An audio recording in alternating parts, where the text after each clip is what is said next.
Consciously Creating Circumstances by George Plummer. Chapter 1. The Source of Power. It is evident that the great, successful, or happy people of this world have access to some power that obscure, unhappy failures know little or nothing about. A power which erring men call chance. Perhaps you think it's good luck that brings success and let it go at that. But you miss something very important if you think that. This is written for those willing to consider the possibility that something other than just luck or heredity bestows happiness on one and failure on another. This book describes a method of attack on the problems of life that thousands of happy people of merely average abilities have successfully employed. Yes, countless thousands, even though many of them did not realize they were using. If you seek help and are not afflicted with a closed mind, you can use the same power that has served these people. I can and will tell you about it. We shall start with a few ideas that you and I cannot avoid agreeing on, and then base the rest of our work on what we mutually agree is so. Let us, in short, consider the reason of the case, for nothing is law that is not reason. As we look about us in the world, our senses inform us that it is full of objects of all sorts: houses, trees, people. We give the general name of things or forms to these objects. Closer inspection informs us that each object has its individual characteristics, such as odor, density, firmness, weight, color, and we find that these objects are made of the same substances in varying physical or chemical combinations. So we say that the objects composing our environment are made of matter, and the state in which matter usually appears is visible. Now, as we look more intently, we observe that there are other conditions in our world that are invisible. We see the fall of an apple to the ground from a tree. The cause of the fall remains invisible. Forces of many kinds are evidently in play. We do not see the forces or energies themselves, but they are the causes of all that we do see. What we see are the results, called phenomena or actions and states of being. Plants, animals, and human bodies change in size, but we do not see the energy that makes them increase.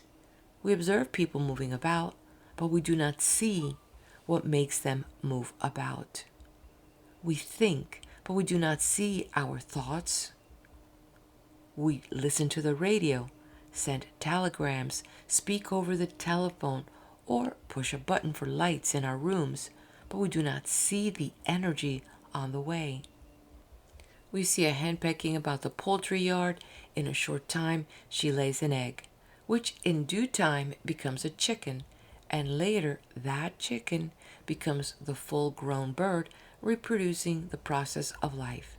A great drama of forces constantly unfolds before us. So observation teaches us correctly that we live not only in a visible world of matter, but also in an invisible world of forces and energies that produce the visible things in our environment. We recognize these visible forms and we sense the invisible forces behind them through a power we call mind. No human being has ever seen mind, yet the existence of such a power is the most obvious thing in all our understanding. Everything in this world about us that man has produced began as a thought in the mind of some man. Your home existed in the builder's mind before it took form. Your car took form first in the maker's mind. Everything that we do, individually or collectively, begins first in the thought of the thing. No matter how suddenly we do a thing at times, we think of it first. Sometimes we act quickly on the thought. Sometimes we have to wait until we can develop conditions favorable to its accomplishment. Also, as we look about us, we observe many forms of matter that were not produced by the hand of man, for they express characteristics that no human being has ever produced. Man cannot create a tree, for instance, or an ocean, or a robin, yet they too must have begun in a mind. In what mind and with what thought did they begin? Before answering the last question, let us look around us some more. We observe that the plant of yesterday is a bit higher today. The little child of last year is larger and abler. We note certain changes in ourselves with the advance of time. We cannot see what causes this increase in size, ability, etc., but the fact stares us in the face. Look again, this time at another class of things. That building, begun a few weeks ago, is steadily increasing in size. A railroad has increased its mileage. A bridge is ready for the last span. We can see that what makes them increase is the hand of man. So we have before us two different pictures of increase. One springs from the efforts of man on the visible plane, the other is directed from some invisible plane and is not due to man's efforts. These changes in our environment we call growth. We note that growth is effected by man in some cases and by some other power or agency in other cases, but originating in some mind somewhere in every case. Now let us try to discover whether there are really two kinds of growth, one caused by man and one caused by something else. There seem to be two, but is it truly so? No sensible person believes that man just happened. He too is a phenomenon, a fact, with an invisible cause. We have agreed that this cause can only be man or something other than man. But man did not cause himself. Something else brought him into being. Therefore, this something else causes not only mountains and oceans, which are beyond man's control, but also causes everything that man appears to cause, because it caused man himself to come into existence. And thus we see that there is but one basic cause of all things that are or ever were. We therefore call it the great first cause. Some call it God, some call it spirit. Whatever term we use, we remember that it operates through mind, and, since it causes all things, universal mind. Though some people tie this fact up with a religion or theology, the acceptance of a universal mind is imperative from the standpoint of simple logic alone. All power comes from one source today, just as it did before the beginning of things. This great invisible cause acts through what we term universal mind, the intelligence directing all the forces that produced man, and through which man, on a much smaller scale, produces the various changes in his environment.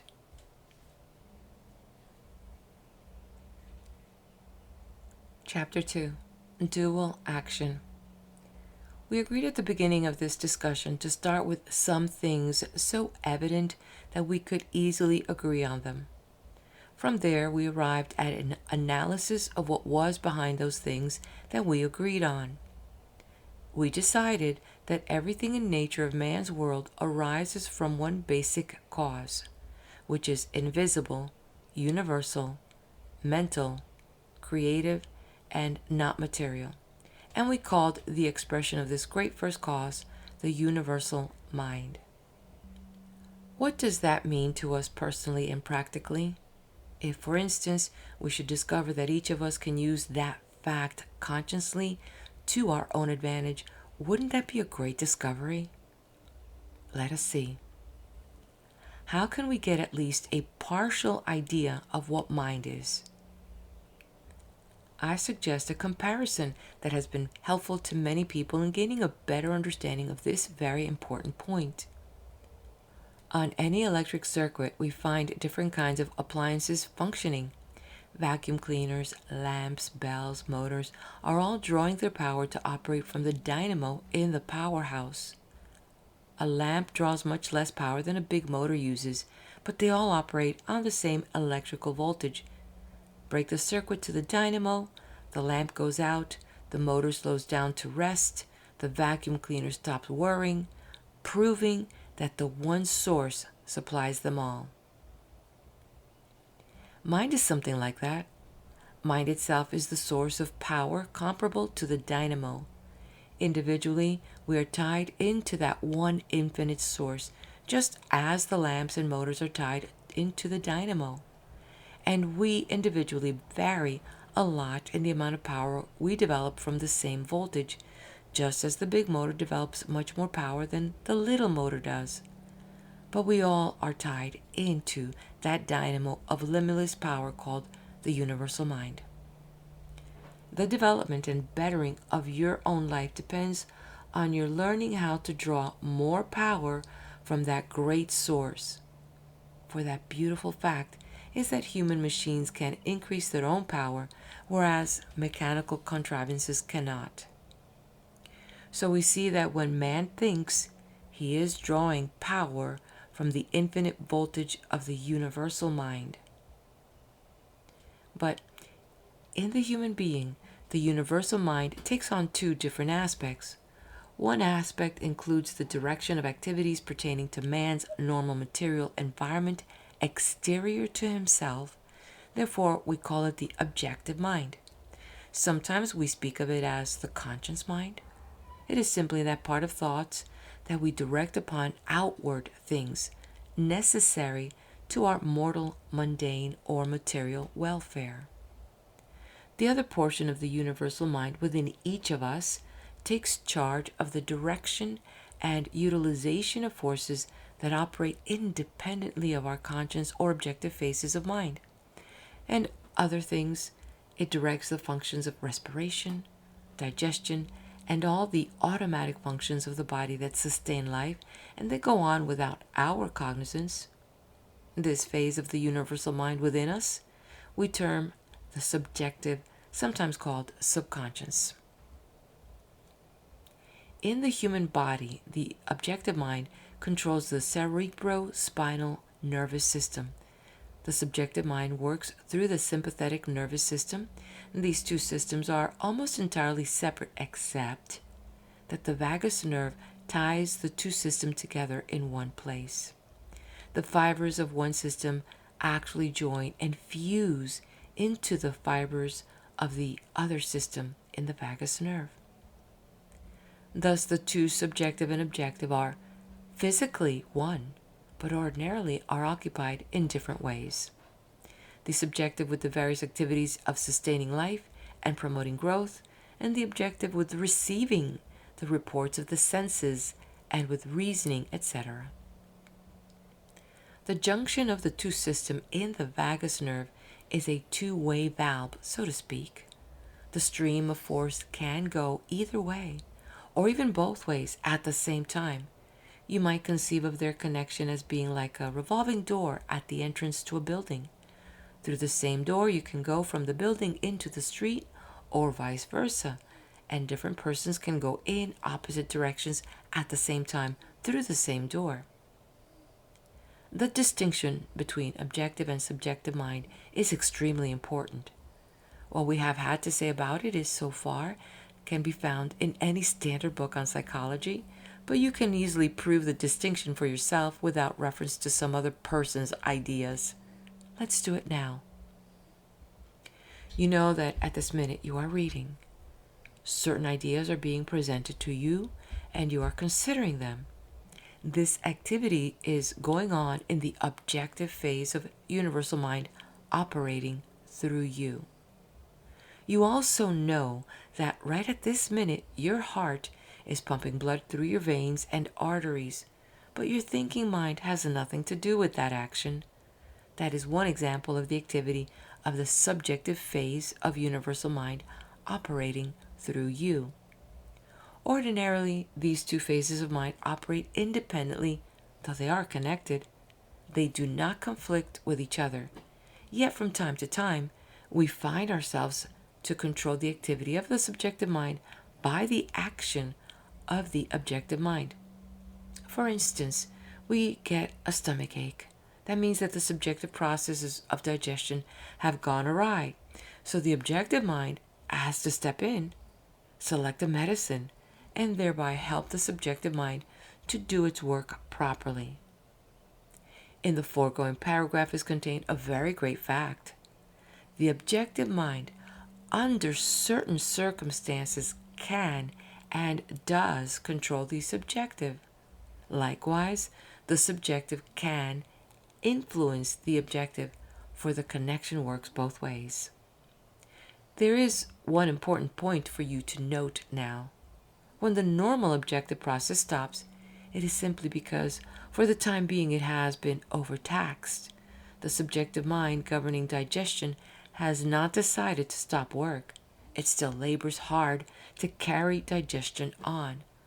But a bad food combination overcomes its power. The subjective cannot stop its work as long as there is life in the organism. It is absolutely automatic and completely without a will of its own. It can only carry out orders, being unable to distinguish between the correctness or the stupidity of those orders. Your subjective mind has few orders to carry out except those, so to speak, which it received at your birth. These were to carry on the vital functions of breathing, assimilation, digestion, etc., implicit in the very fact of life. But we shall soon see that there are other kinds of orders which you can give to the subjective mind and which it can and will carry out automatically exactly as ordered. In the foregoing paragraphs, no attempt is made to give explanations conforming to any particular theological doctrines or scientific theories. Nothing has been said that cannot be proved by you for yourself.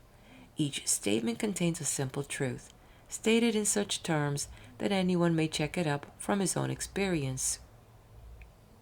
Enough has been said already to show that things do not happen to us by chance. There is no such thing as luck. Everything is the result of some cause, whether that cause be near at hand and easily recognized, such as crying baby with a pin sticking into it, or remote and seemingly impossible to discover, such as the injustice of John Brown's having a better job than you have.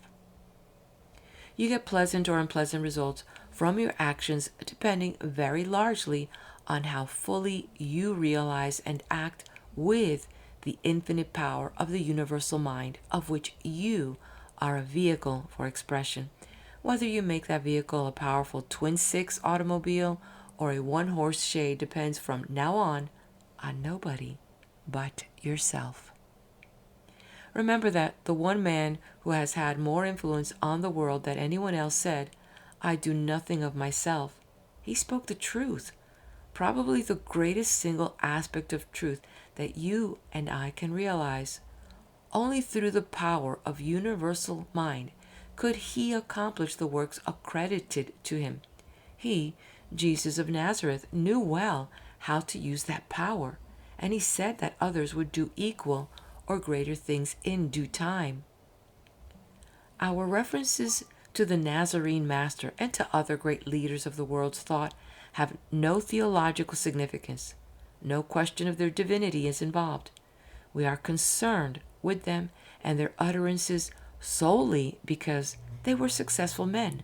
Their lives and their words may help us in our quest for happiness. Chapter 3. All is One. Now we begin to catch a glimmer of what it is that enables some people to succeed far beyond their apparent abilities. Remember that we do not see their real abilities. Perhaps some of those whom we may have envied or called lucky have got hold of this great truth that is beginning to unfold to us in our study of the invisible causes of visible effects. We see that all these invisible causes focus down to the action of the universal mind, of which our individual minds are an expression. We see, too, that these individual minds of ours operate in two ways, subjectively and objectively, and that this subjective mind in each of us can be controlled by our objective mind, and that the activity of the subjective mind is directed solely toward carrying out orders, absolutely automatically, without any will of its own. If this ability of the objective to direct the subjective extended only to the usual subjective work of respiration, digestion, etc., such control would scarcely ever be needed, would it? Therefore, are we not justified in searching for some other vastly important reason for its potential control by the objective? Nature does not develop faculties uselessly. This point will be found to rest on the absolute unity of all things in the universal mind, regardless of their apparent physical separateness. This idea is so essential to further understanding of our theme that we shall devote some time now to getting clearly fixed in our consciousness how this can be, and is. I do not suppose to lead you through a maze of metaphysics on this search, so we shall take an illustration or two that will fully explain this idea of unity and the absolute necessity of realizing it. You are familiar with a cogwheel. Have you ever realized what a wonderful symbol of cosmic truth it is? Probably not, for we do not ordinarily look for symbols in such commonplace articles. The cogwheel has its hub, spokes, rim, and teeth. Now, let the hub represent the universal mind. Let each spoke represent a human being, a race, a nation. Call the rim the cycle of life. Let the teeth on the rim represent the individual incidents and experiences of life. First, to engage our attention is the fact that all the spokes have their common origin in the hub, the universal mind. The next thing is that in that common center of origin, each of the spokes contacts and is part of that central hub. Likewise, in the universal mind, all men, races, and nations are one and a part of each other.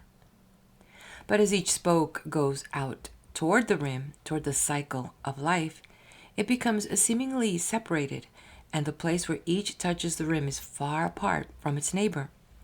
I say seemingly separated, for in reality, each spoke joins each other in the hub, and each part is part of the whole wheel.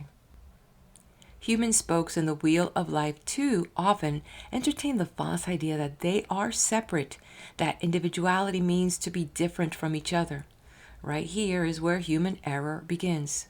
The coherent, united nation is all-powerful. Groups of men who work in unity become all-powerful.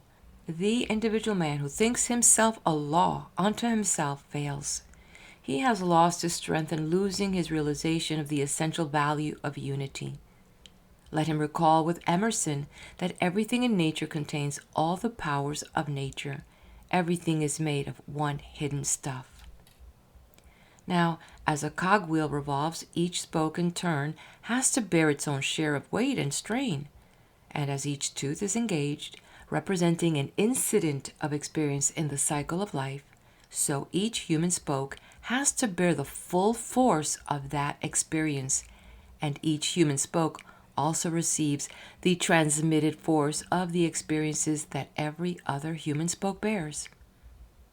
Perhaps one human spoke, thinking itself alone, separated from its brethren, deserted, neglected, picked on, feels that it is bearing an undue share of the burden. Really, it is not, for it is simply performing its own share, its own time, obeying the law. Bear ye one another's burdens. So much for that illustration.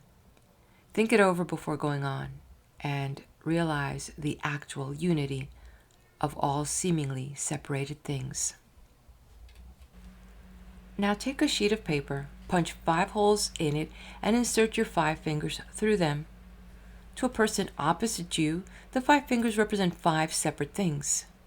Each finger seems to have the power of individual motion and seems to be completely separate and apart from its neighbor. But to you, back of the paper, behind the scenes, beyond the veil as it were, appears the inescapable fact that all the fingers are united, that they spring from one common unity, that they derive their power from the same source. Now, do you get the point involved? When we get discouraged, when the world seems haywire, when we feel that our backs are to the wall with no help visible, it lowers our ability, our power, our stamina, force, and energy because we are thinking wrong. We think we have been cut off from our source. We think ourselves deserted, left alone, badly used, unappreciated, undervalued, unrecognized. We have forgotten the extremely significant fact that we are one with our Creator, one in the universal mind, one with all the creative power in nature. That we cannot be alone, that we have all the creative and sustaining power in heaven and in earth within us, waiting to be used when we know how.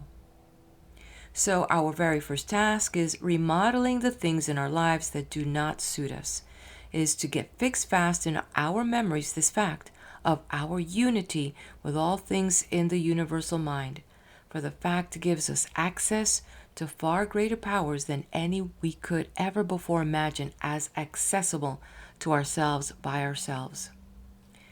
Do not go on until you realize and accept that fact. We are coming to the specific details of how to use that fact for yourself, but they will do you no good whatsoever unless you see the truth of what has been stated up to now. Go into a huge power station. Observe a great dynamo capable of generating tremendous power. Its armature may be revolving at an amazing speed.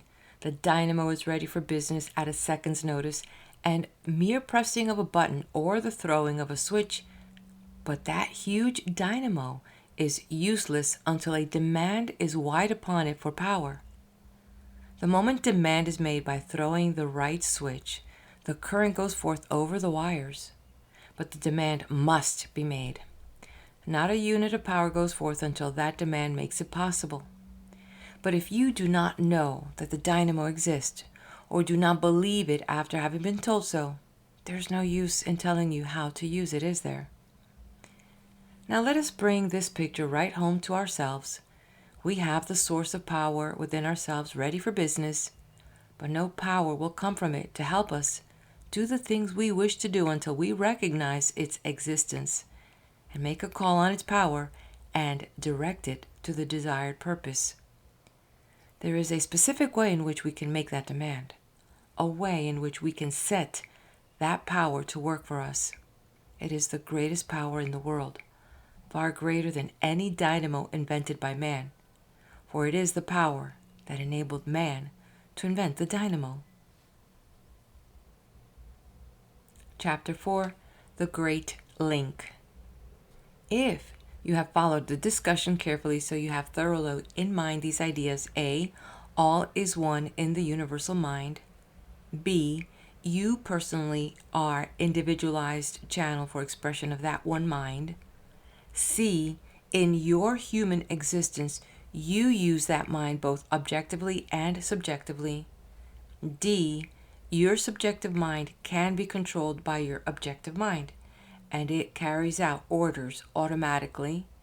E, ordinarily these orders relate to the usual body regulating functions of the subjective, but it will also act on orders about other types of activity. Let us now set ourselves definitely to see that there are, in fact, other kinds of orders which the subjective will accept from the objective and carry out. To do so, we shall adjourn to the vaudeville theater. There we see a hypnotist at work. By means of a few passes in front of a person's face, he gets him under his control. Just what do we mean by under his control? This is what we mean. He disconnects the hypnotized person's subjective mind from his objective mind, and then the hypnotist substitutes his own objective mind to control the hypnotized person's subjective mind. There is no other possible explanation, and the actual fact of hypnosis has been amply demonstrated scientifically. All right, the hypnotist has you under control, let us say. Your objective thinking mind is asleep. You remember absolutely nothing of what is done to you under hypnosis after you come out of it. Meanwhile, the hypnotist has had you under his control, or to put it more exactly, your bodily functions, ruled by the subjective, have been completely under the control of his objective mind. This is extremely important. Simply by ordering you to run around the stage and bark like a dog, he has made you do so. Your subjective mind does not ask itself why it should cause your body to act like a dog. It automatically accepts the order given it and immediately carries it out to the best of its ability, either at once or as soon as it is able to do so. There is scarcely any limit to what the subjective mind can be made to do in this manner. Now, you perhaps see more clearly why we have said that the subjective mind receives orders and acts on them automatically without arguing as to their sense. Certainly, if some other person, such as a hypnotist, can impress his will on your subjective mind, you yourself can do the same thing much more easily with your own objective mind. One other important thing is found in our study of the hypnotist.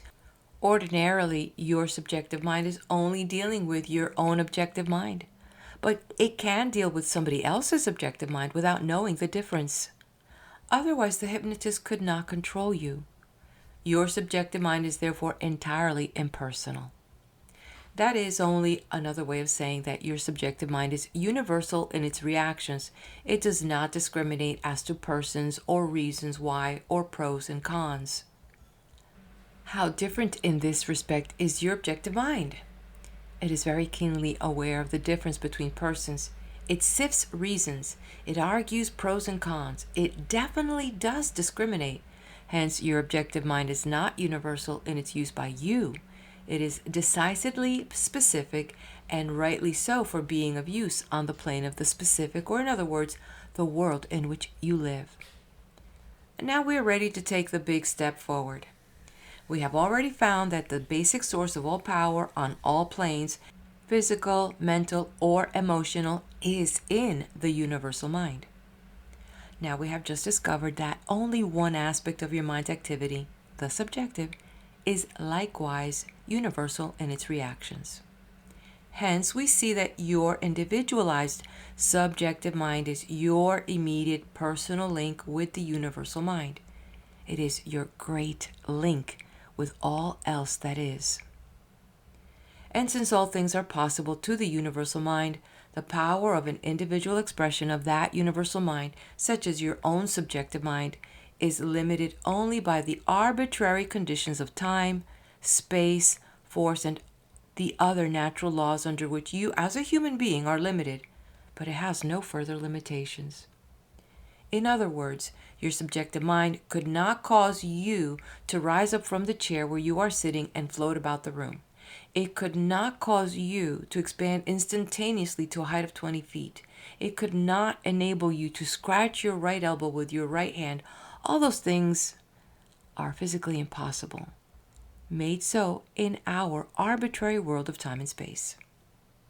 But your subjective mind, having access to the vast power of the universal subjective mind, can accomplish anything which is not prohibited by the laws of time and space. To be specific, it can make your body strong and well. It can attract to you the kind of life mate that you want. It can make you a capable citizen of your community with proper compensation to you for your services. It can, in short, make you successful and happy. How it does so comes next. But don't go on to that until you are sure you understand the trend of your thoughts so far. Do you see truly that you are an expression of universal mind? Do you realize that this is made manifest in you through your subjective mind? Do you see why this subjective mind can accomplish anything for you that is not contrary to the laws of our world? And finally, do you recall that your subjective mind is under the control of your objective mind, ready to obey it down to the last detail? If you have come so far without lagging behind, you are now ready to take the most important step of all. In fact, you have probably anticipated me and done it already. Chapter 5, Forming the Picture. Again, let us review briefly what we have done so far. We have found that A, as Shelley says, nothing in this world is single, all things by a law divine, in each other's being mingle. In other words, all is one in what we term universal mind. Seeming separateness is an illusion of the senses. B, each of us is an individual expression of that universal mind. It functions in us both outwardly, through our objective mind, and inwardly, through our subjective mind. These are really but two aspects of the one mind, but they function differently because of our nature. C, your objective mind, circumscribed in its abilities by your experience, your judgment, and your mentality in its outward dealings with this world, has but limited power, and your subjective mind, directed inwardly to all the worlds on inner planes, drawing life from the very source of everything that is, has access to unlimited power. D, despite the incredible difference in their respective potential powers, your objective mind can control your subjective mind, give it orders, and plan its activities. So it sets at work for you by consciously cooperating with your subjective mind infinitely greater forces than your comparatively feeble conscious mentality can command alone. All this we have now checked up on, and you must be satisfied so far, or the rest of our discussion will prove a total loss to you. Our next step, to discover how the objective can control the subjective. How, in other words, can we consciously create circumstances? Through our five senses, we distinguish objects in our visible world according to what we call form. If we look at a picture or a landscape, we see the form it presents by means of our eyes and brain. If we close our eyes, we can still preserve that picture by a mental vision of what we have seen. But the picture we see with our eyes and later reproduce in our minds is the picture of something that already exists. It is the result of some previous creative activity. Now approaches the big point to which we have been working since we first began the study. In consciously creating circumstances, we reverse the process of physical sight. Instead of seeing mentally a picture of what we know already exists physically, we use this giant power within us by impressing our individual subjective mind with the picture of what we want to see come about physically. That is how simple it is. Simple, I said, not easy, but entirely possible. When we view a picture or landscape, we see it first with our physical eyes, then in our minds. Now, throw the gears into reverse. In your work of consciously creating circumstances, you are to see the picture of what you want first in your mind, and later with your physical eye after it comes into externalization. You originate pictures, and then, by means of a definite technique, you make them come true before your very eyes in due time. Put another way, creating circumstances requires you first to impress on your subjective mind what you want to perceive later with your objective mind. This is a revolutionary thought to some people. How can you reverse a natural process, they say, and expect to get results? Well, you do it with other natural processes. You can make your automobile go backward, even though it usually goes forward. You can make the electric motor run steam engine, although it usually works vice versa. And the sun itself first turns day into night, and then turns night into day. So to you, a son or daughter of the sun, can turn your dark night of trouble, of discord, disappointments, and delays into the glorious day of accomplishment, joy, and happiness by reversing the usual process. Do not wait to accept whatever may come before your eyes. Determine for yourself what shall come before your eyes. You can and will do it if you will follow directions. But first and foremost, know what you want. Many people fail in life because they do not realize what they want. Have a clear, well-defined understanding with yourself before you start consciously to create circumstances. Do not make up your mind hastily. In dealing with an infinite source, for you cannot afford to be hasty. If you insist on being so, you will have only yourself to blame when your efforts fail, and they surely will. You cannot hurry the infinite. Now, let us say that you have a particular desire. We will assume that it is a desire that you can, with the warm approval of your conscience, take to the universal mind for fulfillment. How do you get results? To some extent, we all enjoy a faculty of imagination, which Einstein has said is more important than knowledge. Imagination differs in degree and in kind in the individual according to temperament, vocation, and evolution status. But wherever there is human consciousness, there is also some degree of imagination. So when you have a distinct desire, you automatically form a mental picture of it, incomplete as it may be. It requires the use of your imaging faculty. Having satisfied yourself that your predominating desire is worthy, that it involves no harm or detriment to another, and that it will work out to the advantage of others besides yourself, fix that desire. Use your imagination to the utmost to develop a perfect, well-defined picture of it, not as you hope it may be, but as if it were already a fact. See yourself in that picture actually occupied in doing exactly what you would do if it were already externalized. Hold this mental picture as long as you can. Concentrate on making the image complete. Do not strain or try to will it into being. Just keep the image in mind, thinking of it objectively as often as your activities permit. Now, what are you really doing? Clearly, you are using your objective mind to decide what you want and to build up a perfect picture of that desire brought about in your life. Lots of people go that far. But here's where 999 out of 1,000 go wrong. To make the objective mind greatly limited in its knowledge and power, try to do the rest of the job which properly belongs to the subjective mind with its direct access to the unlimited power and knowledge of the universal mind. Once you have formed your picture objectively, give the poor, tired, conscious mentality a rest.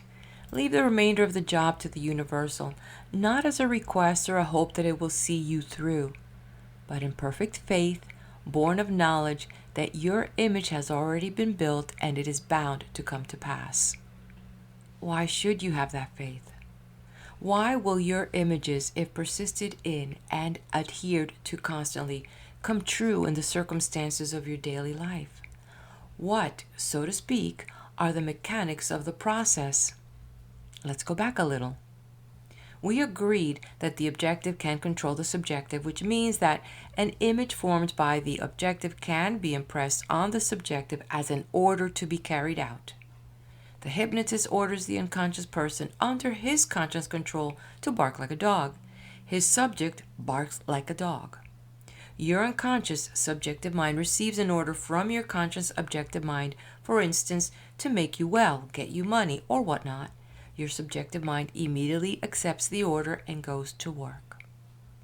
What tools does the subjective mind have to work with? My answer is all the tools, known and unknown in the universe, because it is your personal link with the universal subjective mind, which knows all, sees all, and can accomplish all things. And it will do whatever you command, because it is impersonal and has no will of its own, any more than a great reservoir can refuse to let the water run out of a single spigot that is turned on. Therefore, you can entirely, with reason, have the faith that your demand will be met, that your images will come to pass in your own life, that the circumstances you consciously create mentally will come about physically just as surely as you are reading these words. For as Disraeli asserted, man is not the creature of circumstances, Circumstances are the creatures of men. These images were generally termed thought forms because they are real in the world of thought. You decide objectively what they shall be. You work subjectively to bring them about. Do not confuse the two. Let each aspect of mind do the work it can do best. The ways and means of doing so come next. Chapter 6. Impressing your desire. We will assume that a desire has taken shape in your mind due to the absence of something in your life or environment that must be supplied to complete your happiness or welfare. That desire has been picturized by your imagination as a definite thought form. All this has taken place in your objective mind. Your next step is to impress this thought form upon your subjective mind, for there the real work begins. Talk to your subjective mind as though it were directly to an individual.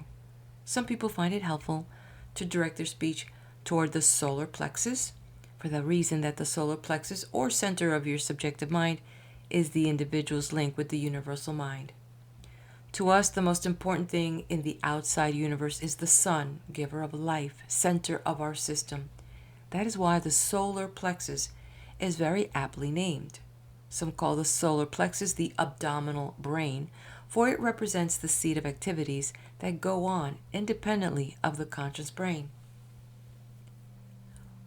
When you speak to your subjective mind, you may do so mentally, if you prefer, or if audible speech would be disconcerting to others, but if possible, do so audibly to assist in crystallizing your thought form.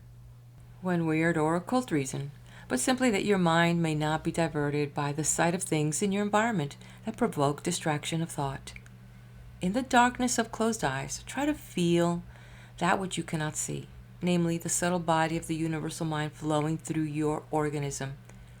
Realize the truth of the scriptural statement that in Him we live and move and have our being, for it is a basic scientific fact. If it were not so, we could have no existence at all. If you do not bring yourself at first to this definite feeling, at least bring yourself to the state of mind in which you accept it as unseen, unfelt, but incontrovertibly true. Then, with your eyes closed, bring the picture of your thought form to mind, and describing it clearly, speak to your subjective mind, which you conceive as in the solar plexus. Say something like this to your subjective mind. It is my desire and my will that you do thus and so, using me as a focal center of attraction. It is a worthy request. I ask it unselfishly. I desire to be in perfect harmony with all constructive activity. I know you have the power to bring about what I order through your connection with all the powerful universal mind. You are doing it now, and I thank you for hearing me. Never forget to give thanks, even as the great Master said, I thank thee, Father, that thou hast heard me. What is worth having is worthy of thanks. Your subjective mind, being a function of the universal subjective mind, then impresses the image with which you have charged it upon the potency of the whole body of the universal mind, with you as a focal center. By the law of attraction, the elements necessary to the externalization of your thought form in your life are built up.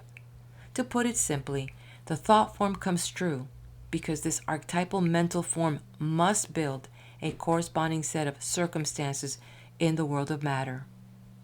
We say that your subjective mind impresses the image with which it is charged upon the whole body of the universal mind.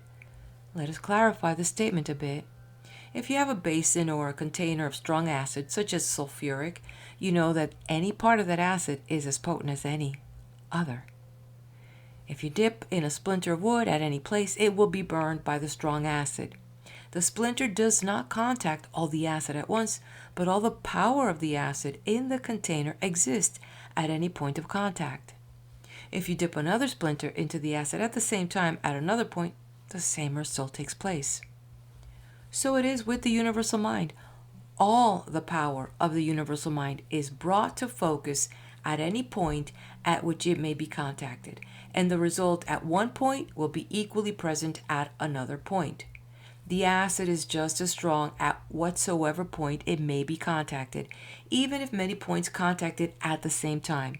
This is equally true of the universal mind. When talking to your subjective mind, remember one thing above all. Do not attempt to tell it its own business, which is the means of carrying out your order. It knows far more than you can possibly know. It manipulates forces that you cannot even dream of. Let it do its work in its own way. Make your order as simple, clear, and uninvolved as possible. The clearer and simpler your charge, the quicker will you attain results. Just give the plain outlines of what you want to realize. Do not limit the subjective as to time. Do not stipulate how or through what channels your money, your friendship, your job, or whatnot is to come. Hold fast only to the image itself, and the details will be filled in later. The principal matter to keep in mind at this stage is the necessity of sublime faith. We are not teaching faith cures or anything of the sort.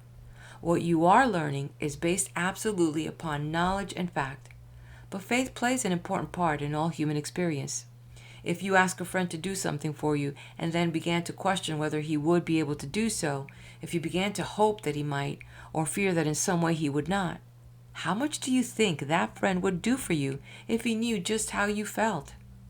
Well, the universal knows far more about how you feel than any human being could possibly know, because you are part of the universal, and you, therefore, communicate every state of mind within you to the universal mind, even though you do so unconsciously. Therefore, you must not doubt in its ability, no matter how great a demand you make on it. Do you wonder whether you can really impress a picture of your desire or thought form upon universal mind? Why not? Any teacher of psychology in a recognized institution will inform you very quickly that the ability to impress thoughts in one mind upon another mind has been demonstrated over and over again. In our present discussion, we are not dealing with the cumbersome faculties of human individuals, but with the all-potent medium of the universal mind itself, upon which all the thoughts of all the individuals through all the ages have been impressed. The technique we have given is simple. The results will depend entirely upon the mental attitude and spiritual trust you can develop. Do not worry about results. Let them take care of themselves. They will manifest according to your ability to contact the universal mind in an attitude of understanding and true faith. If you must have faith in your fellow man in order to draw from him the best that is in him, how much more should you have faith in the unseen power that is Father to us all? Let us see if we can make all this more practical by an example. This, to my personal knowledge, was actually accomplished by what we have been talking about, consciously creating circumstances. A man wanted to sell a house. This was in the midst of our late lamented depression, perhaps not so late. Naturally, his chances of selling the house seemed slim by ordinary standards. Houses were not being bought. This man knew he was up against it. Yet he had to sell the house. What did he do? First of all, did what he could with his objective mind. He placed the house in the hands of 3 brokers. So much anyone would have done. But this person did a great deal more. He built up a complete picture of the house already sold. Notice not the details of selling it or the kind of people who would buy it, but a picture of the thing accomplished, of himself packing up, seeing the moving vans come in, load up and drive away, and then driving away in his own car and waving goodbye to the house for the last time. He thought of this all as already a fact on the mental plane. He concentrated on that image, almost eating and sleeping with it. Beyond his original listing with the brokers, he did little with his objective mind about selling the house, but all the while, his subjective, or rather the universal subjective mind, was busy about its job, accepting his command and carrying it out. In that month, there were dozens of houses advertised for sale in his community. Only 2 were sold. One was my friend's, and His thought form came true down to the last detail, even to his waving goodbye to the house when he drove away. I think the point is clear. Many more examples could be given and will be suggested in our further discussions. The great majority of people, through ignorance or lack of faith, use a child's tin hammer to drive home their desires when they could use a 10-ton pile driver. They put a toy electric motor behind their ambitions when they could harness up a giant turbine. In other words, they use only their confused, helter-skelter, feeble objective minds when they could tap the infinite resources of the universal subjective mind. Why should you remain among the unenlightened? The law is simple, positive, definite. Ask, and it shall be given unto thee. Seek, and you shall find. Knock, and it shall be opened unto you. That means you. Thousands have demonstrated this truth. You can too. You now know the meaning of that grand promise. Chapter 7, The Law of Attraction. Here let us pause to survey more closely the means by which your thought form, correctly evolved and stamped on the universal mind, will become manifest in the facts of your life.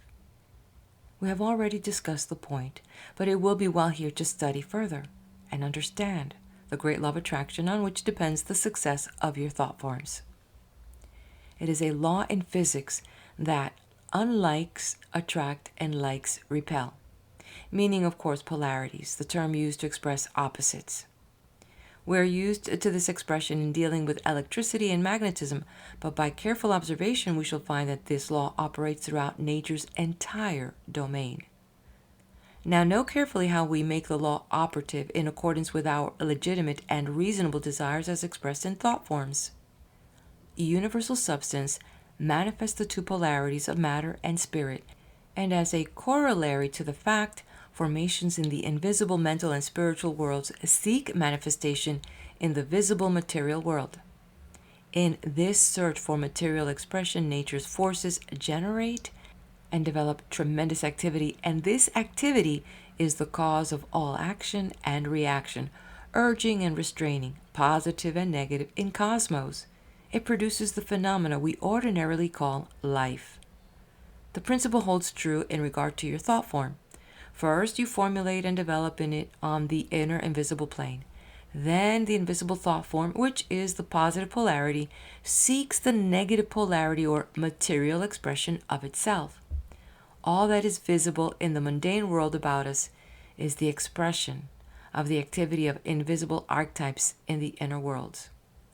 If you have ever watched for crystals form on a window pane during cold weather, you will have noticed how the lines of crystallization radiate in very definite directions, always in geometrical correct proportions of balance and symmetry, a fine illustration of nature's maintenance of equilibrium.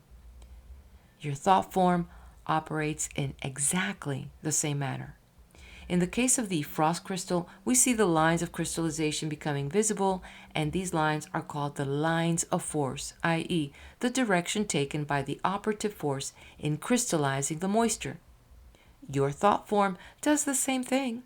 You cannot see it visibly in just the same way as you see the frost crystals, but you can see it by observing carefully the various incidents in your daily life which will become apparent to you as indicating just how conditions are shaping themselves toward the ultimate realization of your desire.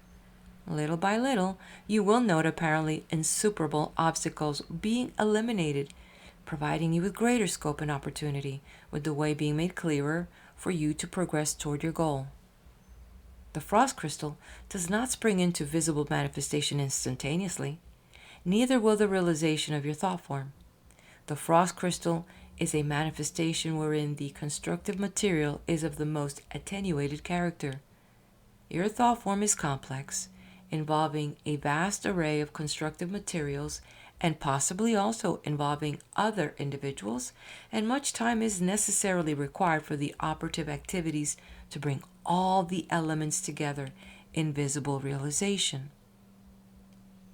But the realization will surely come, if you are patient and persistent and, above all, conscientious. Lines of force will radiate out from your growing thought form, Just as the tiny roots radiate out from the fast-growing plant or shrub, these roots radiate in ever-widening areas in search of nourishment, and that nourishment consists of material substances which they can assimilate. The length of time necessary for the thought form to come true will depend on its nature, whether it is simple or complex, whether it involves just you or others, whether the obstacles to be overcome are few or many. The two factors of thought forms and the law of attraction are the prime working tools of the mental scientist, and on them depend the amazing phenomena of metaphysics, psychology, and mental science. There is an interesting and true analogy between the workings of a thought form and the growth of a plant, which will help you to understand this extremely important point of why thought forms come true. A tiny seed is planted in the ground. You plant it, let us say. Probably, if you are wise in such matters, you first clear away stones, weeds, and rubbish from your garden. You select the seed carefully, studying the different grades or brands offered to get just the flower you want. After planting the seed, you see that it was the right conditions for growth, including moisture and freedom from disturbance. In the dark earth, the creative process of nature, which you cannot see, are bringing the seed along, and soon comes the day when it pokes its bright green shoot above ground. Sunlight, moisture, air, and again, freedom from disturbance eventually bring the plant to full growth, and the beautiful flower spreads its fragrance for you and others to enjoy. Obviously, the seed is the thought form. You select it carefully, either the seed or thought form, to make sure it is the one you want. You prepare the ground for your thought form by clearing away the stones of envy, the weeds of sloth and discontent, and the rubbish of belief in limitation. You stamp the thought form in the universal, plant the seed in the earth, carefully and earnestly. Then, just as you do not disturb the seed after planting, you do not disturb the thought form by doubting its power or by fussing with its details. And just as the invisible powers of nature cause the seed to sprout, so do the equally invisible powers of the universal cause your thought form to sprout. You cooperate with nature by providing moisture and possibly fertilizer for the invisible seed. Likewise, you cooperate with universal by providing meditation and a calm, sure expectancy that the thought form will sprout. And inevitably, one day, the first tiny shoot of the thought form will become visible. That is, the first specific result of it will appear in your life. Glad day! From then on, if you continue to aid it with the life-giving waters of meditation and hearten it with sunny expectation of its eventual completion, it will continue to grow, and sooner or later it will stand forth in your life, an accomplished fact. And like the flower, it will gladden others as well as yourself. Really, are thought forms and their working out any more miraculous than the sprouting of a seed? They are both based on the law of attraction.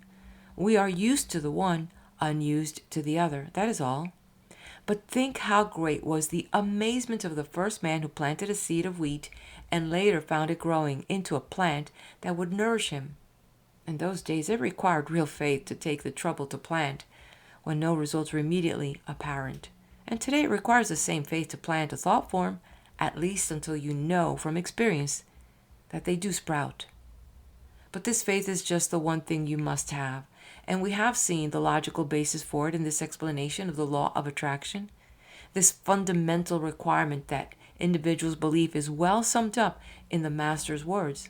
Therefore I say unto you, what things soever you desire, when you pray, believe that you receive them, and you shall receive them.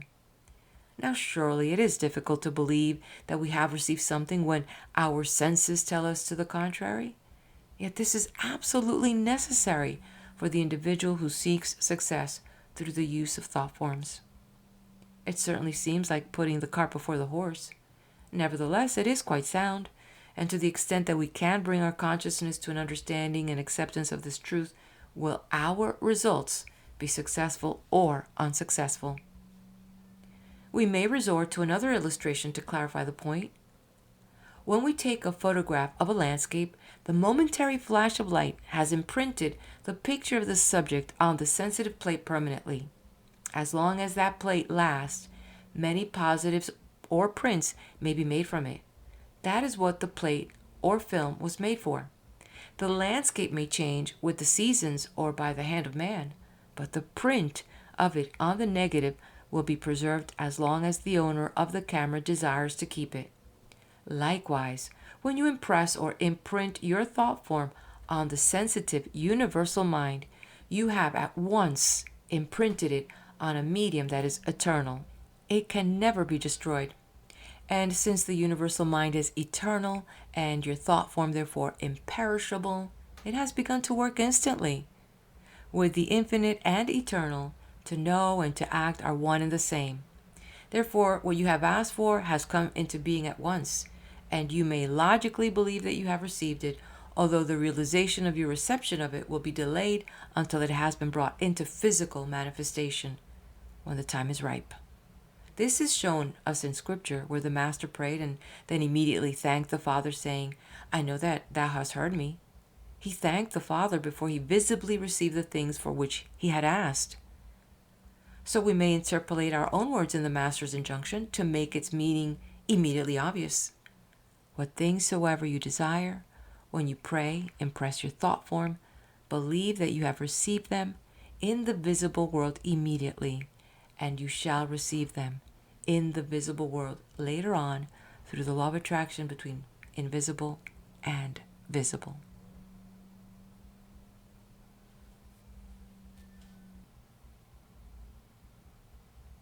Chapter 8, Bread Upon the Waters.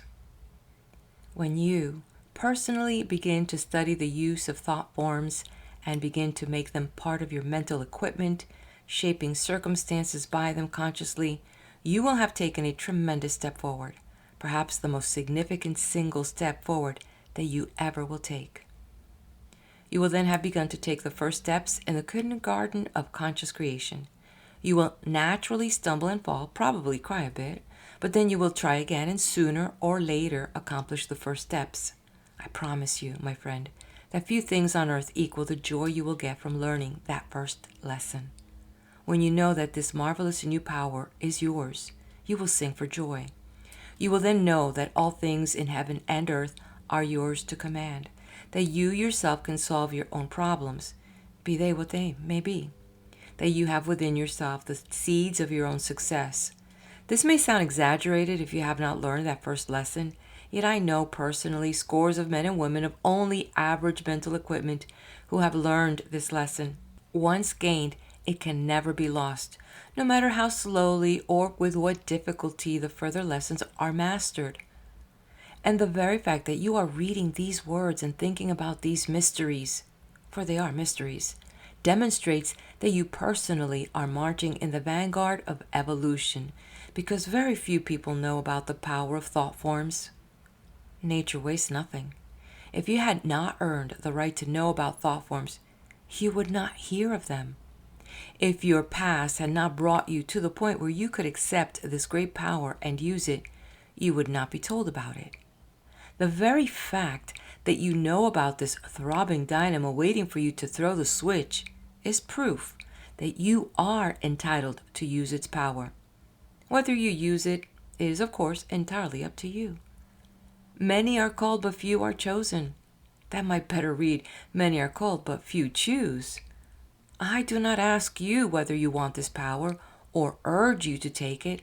In fact, I warn you that use of this power for evil ends will hurt you badly. Do not hesitate to use thought forms because of a fear that your method will be wrong. That will not hurt you. You simply will not get results in that case, and no harm is done. But be sure that your thought forms do not intend any harm to another person, because that will inevitably react on you quite unpleasantly, as we shall discover later on. Here is the inner significance of casting your bread upon the waters. After many days it shall come back unto you. The bread is your thought form. The waters are the infinite ocean of subjective mind, containing all power to transform the thought form into actual earthly conditions. That is how you consciously create circumstances. And if you would ask just how to begin to use this vast power, what kind of thought form to fashion first, I would suggest this. Immediately set to work to clean out of your heart any bitter, destructive, unkind, uncharitable feelings. You cannot build a new house with rubbish from the old one cluttering up the lot. When you are satisfied that you have honestly done that, begin to build up an image of yourself as a conscious agent of the universal mind, receiving inspiration from the source of all things to aid you and others in making life more worth living. Some find it helpful in forming a picture of this kind to imagine themselves receiving floods of light and power from the sun, and this is a good method, for the sun blesses us with much besides daylight and warmth. But I shall not go into particulars about the details of this basic thought form of yours. If I did, it would be mine, not yours. Meditate on the idea. Let it mature in your mind. When you are satisfied with it, adopt it definitely and see it already done. Add to it from time to time if additional details occur to you. Concentrate on it whenever you can. The important point is your realization of yourself as an instrument of universal mind. A feeble instrument now, perhaps, but one that can build itself into a bigger, finer person by surveying your possibilities and then consciously developing them as you will be instructed. Work first on your basic thought form. Never mind that specific want in your life that needs to be filled. That will be taken care of more quickly if you first make sure of your general alignment with nature's constructive forces. In passing, let us clear up one point. We began this study by saying that successful people have access to something that failures do not know about. Now we're talking about thought forms. Does that mean that all successful people use thought forms? By no means. Or rather, they do not all use them consciously. But even if they are used unconsciously, they have some power. Electrical engineers know that a current of electricity flowing through one wire will induce a current in a wire laid alongside it, even though the second wire is not connected with it or to any battery. The effect is slight and has nothing compared with the current in the first wire, but it exists. In a similar way, a strong image of a desire in one's objective mind will have some effect on one's subjective mind, even though it is not consciously impressed on it as a thought form. The result will be minor compared with the results of consciously stamping the thought form. It is this unconscious activity, small though it is, that has enabled many people to achieve success because they knew what they wanted and they wanted it vigorously. Theodore Roosevelt had a bold vision of a canal crossing the Isthmus of Panama. French engineers had failed to build it after the expenditure of millions. Roosevelt knew the idea was good. It was unselfish. It meant far-reaching good for his country. So he held the idea firmly in mind against considerable opposition. The canal was dug, and America has blessed him ever since. Napoleon once exclaimed, when asked about certain circumstances, "Circumstances make circumstances." So can you, but you can avoid his tragic personal destiny by being constructive. The deaf Beethoven never heard his later marvelous symphonies, but who doubts that his more sensitized inner ear was attuned to symphonies that few of us could ever hope to hear? He so strongly desired to bring at least a part of them over to us that we of later years revere his memory. The elder Roebling, not an idea for building bridges from watching spiders. No one had ever had it before, but the idea became so strong with him that it finally took objective shaping in the Brooklyn Bridge. I doubt whether any of these successful men had any conception of a thought form as such, yet they accomplished great things through the mere inductive effect of their strong desires, plus, of course, native ability.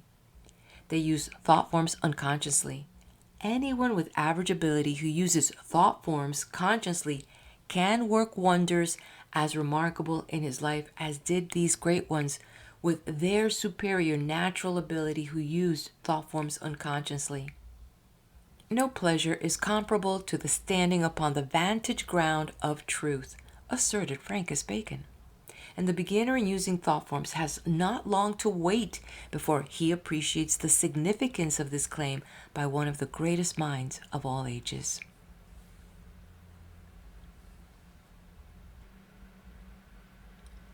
Chapter 9, Entering the Kingdom. Now let us review again briefly to be sure that we understand each other so far.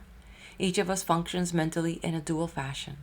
Objectively, we work through our brain with its powers of observation, comparison, reasoning, and imagination, relating to things on our limited mundane plane. Subjectively, we work through our solar plexus with its access to the unlimited power of the universal subjective mind. Your brain can direct the activities of your solar plexus, or to put it another way, your objective can direct your subjective mind. For convenience, we speak of these as two minds, though in reality they are but different expressions of the one mind. By deciding objectively what shall come into your life and impressing the picture of that desire forcefully on your subjective, you can bring about those conditions as you wish, before your very eyes, in due time. These images which we impress on the subjective we call thought forms. The process of using them we call consciously creating circumstances.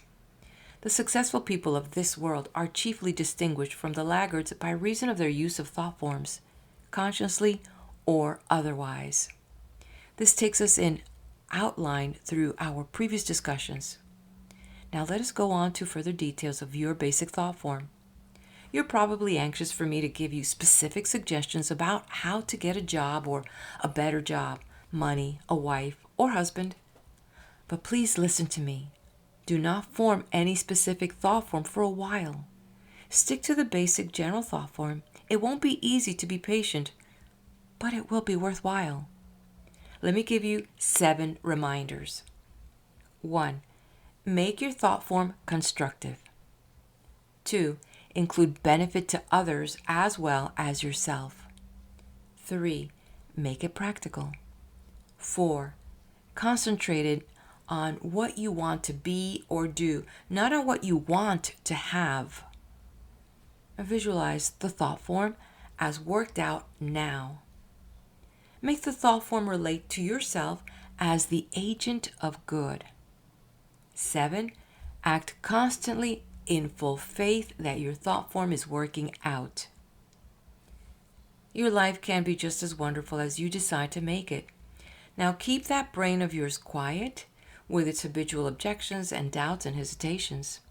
I repeat, your life can be just as wonderful as you decide to make it, provided only that you use the truths which the real you does not need to be convinced of, for it already knows them, but which the shell you call your body needs to be stirred into using actively. All power in heaven or on earth is yours individually to command. Yes, I said all power. The great laws of the universe have brought you to the point after eons of eons where, as a self-conscious, individualized entity, you have had the key to nature's great storehouse put right into your palm. Can't you almost feel it burning your flesh with its divine fire? Can't you hear its stirring message that says, "Come, my friend and brother, use me. There's nothing that shall be held back from you when once I have turned the lock. Let my golden substance turn this world into the kingdom of heaven for you now." Here, to some, may be an impious thought, if you consider the kingdom of heaven something to be hoped for after death, but not to be aspired, lo, during this life. Banish that thought instantly and forever. The kingdom of heaven is everywhere, available at all times to those who seek it, and let not him that seeketh cease from his search until he find, says the Master. And when he finds, he shall wonder, and wondering he shall reach the kingdom, and when he reaches the kingdom, he shall have rest. I would suggest for your serious consideration that we have been discussing the kingdom of heaven by another name. I wonder whether you have spotted it under the cloak of analysis we have thrown around it. Yes, my friend, One aspect of the kingdom of heaven is the universal mind. Now, I want you to stop reading this book in a moment and do something. I want you to build up for yourself a picture of whatever you, as a subject of the kingdom of heaven on earth, would ask in the way of powers, joys, happiness. Make the picture as nearly perfect as your imagination can conceive. Keep it on this earth, remember, because this is practical, and make it helpful for others as well as yourself. Go ahead now, do it. Never mind why. We're going to stop while you build up that picture. Put yourself mentally into the kingdom of heaven on earth. Seriously. Do not read further for the next 5 or 10 minutes while you concentrate on a picture of what the kingdom of heaven on earth would mean to you.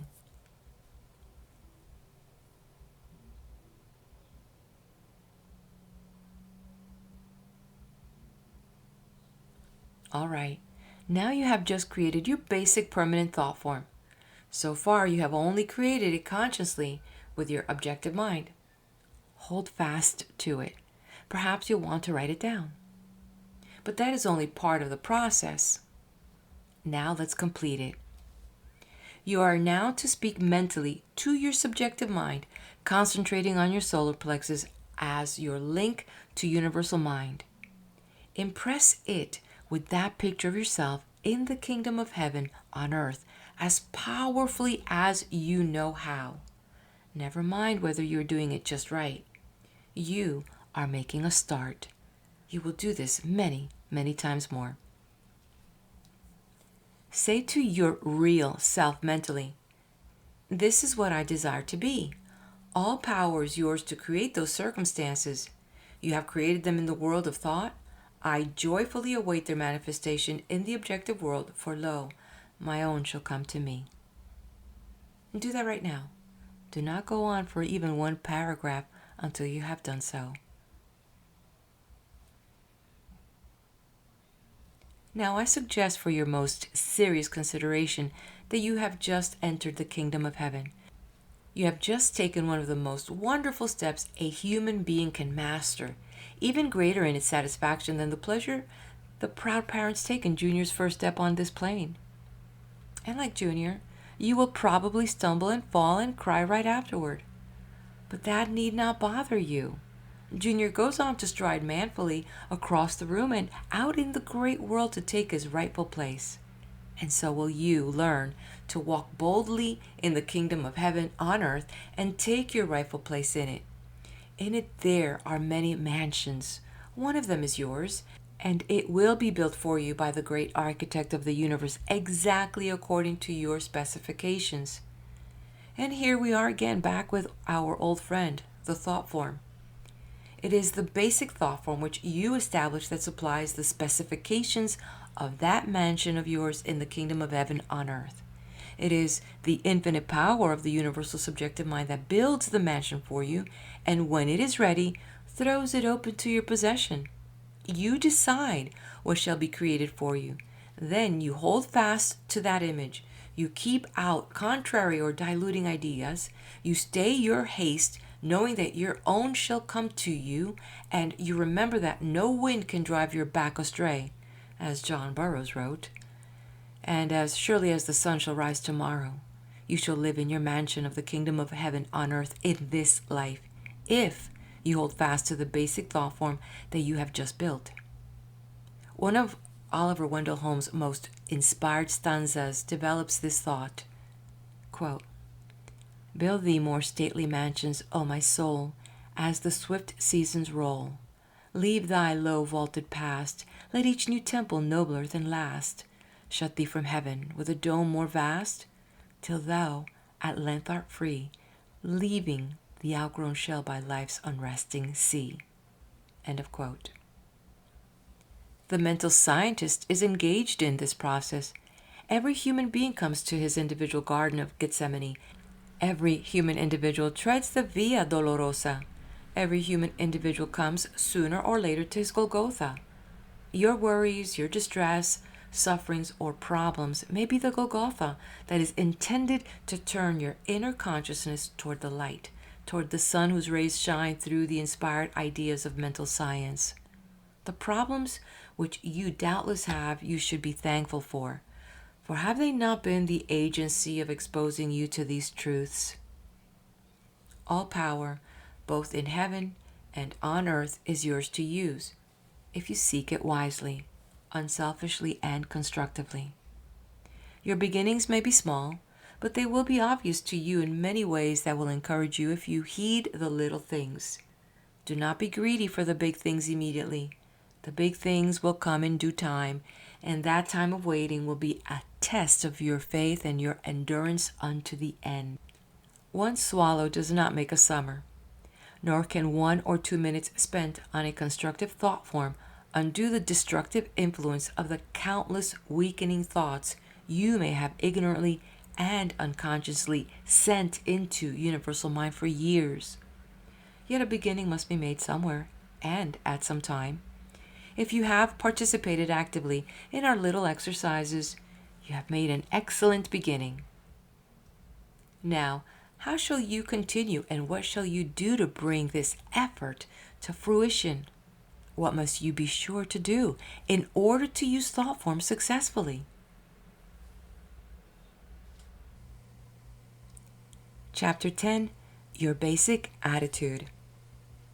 Again, I am going to ask you to be patient and to not skip over the details of technique. You have one more important idea to solidify before getting down to the fine points. That idea that I want to impress on you is this: act daily in full faith that your basic thought form is working out.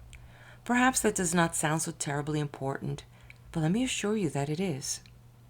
It would be easy here to give you a long list of don'ts in the use of thought forms, but instead, for the time being, we shall concentrate on one big do. And we may find that by inference, it will provide all the don'ts. Now read this carefully. The degree of success which you enjoy in using thought power will correspond exactly with the degree to which your habitual, daily attitude toward life is constructive. Why? Because your habitual, daily attitude toward life reflects your real underlying thought form.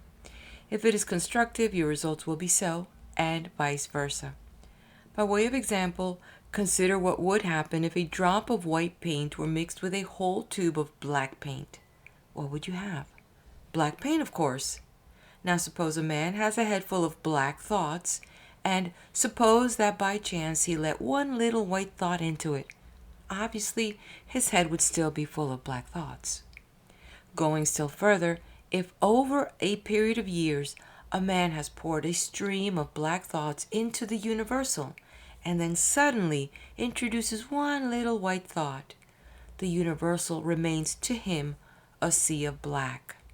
These black thoughts need not be what we usually call evil ones. They can be just careless ones, or doubtful, or hesitant, or unhappy and distrustful. Such a man need not expect one constructive thought form at once to undo the harm of millions of destructive thought forms he has consciously or otherwise impressed on the universal. Such a man need not expect one constructive thought form at once to undo the harm of millions of destructive thought forms he has consciously or otherwise impressed on the universal.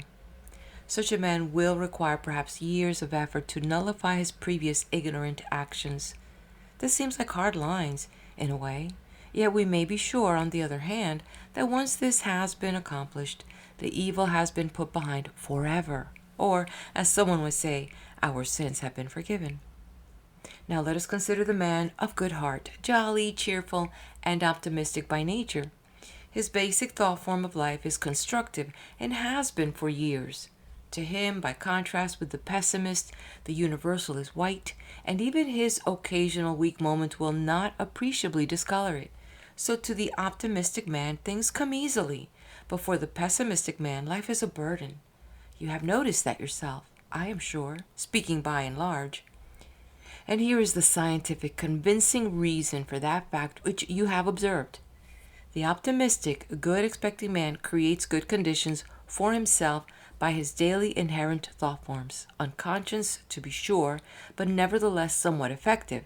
And the pessimistic individual creates his own by conditions by a like process. So we see that so-called good and evil are manifestations of exactly the same law, differently applied, but brought about by one and the same power without discrimination. Only in the long run good prevails over evil, or evolution would be unthinkable. Now, if you will analyze the foregoing remarks, you will discover an apparent paradox. We said in one breath that the universal is white to one man, and then we said that to another it is black. Yet there can be but one universal or infinite. How can it be both black and white? The answer lies in the fact that while the universal does not itself change, the individual's perception of it varies all the way from pure white to pure black, or from pure good to pure bad. Then are we to say that the universal is different to different men? My friends, that is exactly what we are to say. Now let us drop the term universal for the time being and use a word that means universal: God. Let us try to remain cool and consider this idea on its own merits.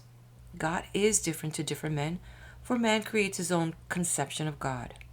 One of the most penetrating truths of religion was voiced by an avowed critic of it. You have heard, no doubt, the saying that an honest man is the noblest work of God.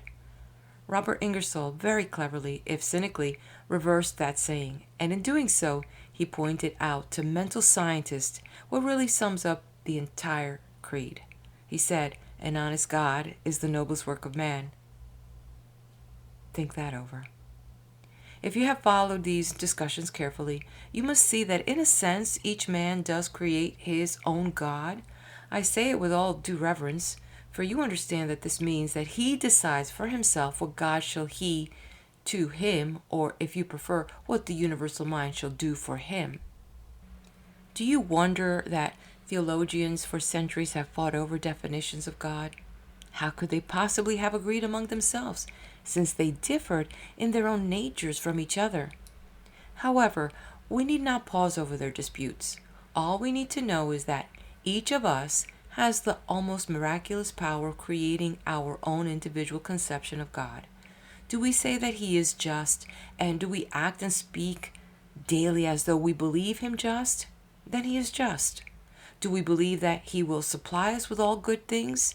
And do we act daily as though we believe that? Then he does supply us with all good things. Do we believe that he will answer a constructive thought form by bringing it to pass? And do we act daily as though we believe it? Then he does bring it to pass. That is how simple it is.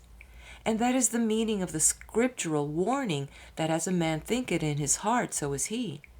Not what he says he thinks, not what he thinks occasionally when he remembers to think it, but when he thinketh in his heart daily, habitually, and without reserve. That is what he is in the world of thought, and that is what he becomes in the objective world. The mental scientist who is alive to his task will, curiously enough, exhibit to the world a perfect bevy of the homely virtues. He will be anything but spectacular in his actions, and perhaps seem even stupid to some bright minds because he is not continually scheming to advance his interest. But how incredibly superior such a mental scientist, that one great lesson he has learned leads him to leave ways and means to the Universal Ways and Means Committee, once he has decided the direction and manner in which that power shall manifest in his life. This does not mean that he sits back and does nothing. Far from it. He will be decidedly active in discharging his duties and doing well the thing at hand. But the greatest master who has yet appeared to us said, "Take no anxious thought for the morrow." And the mental scientist lives strictly by that rule. Longfellow has well summed up this thought in an immortal stanza in his Psalm of Life. Trust no future, however pleasant. Let the dead past bury its dead. Act in the living present, heart within and God overhead. The worker in thought forms leaves to others all worry as to whether he will get his just reward. He knows that he will. He radiates good cheer and confidence, not because some pep-up artist has told him to, but because he cannot be any other way. He knows that life has a real meaning, and he is eager to enter its experience on the credit side of his ledger. He seeks every opportunity to enlarge the useful sphere of those experiences, both with ideas and with people. He knows that love and beauty walk hand in hand down the byways of life as twin agents of the universal mind, and he finds them equally in the song of a ark or the glad cry of a child, in a lump of soft clay or a dancing sunbeam, in the caress of a loved one or a smile of a friend. Such a person who has come to one-ment with universal mind and who understands its infinite bounty truly inhabits a world of the wondrous, far surpassing wealth unspoken. Does anyone doubt that such a world is indeed possible? It awaits only the will to find it, to open the door, in short, to use the key which already has been placed in your hands. It requires mainly the formation of your basic thought form and then living your life in full confidence that this thought form is working out in your life. Though you hear countless talks on this subject and read all the books ever written about it, you will never be closer to the essence of the idea than you are right now. Many further details need consideration. That is the vital essence of the idea. Chapter 11, Health and Wealth. And now perhaps it is high time that we get down to cases and discuss some practical examples of how to use thought forms and how not to use them. Here they are, but please remember that they are only examples and are not suggested specifically for your own use. Everyone should develop his own thought form without suggestion from others. But these examples will serve to make certain important points clearer to the novice. Let us go back to our previous example of how a man sold a house. He listed it with brokers and then formed a complete picture of that house already sold and himself moving out, etc. It worked. What would have been a wrong way of operating a thought form?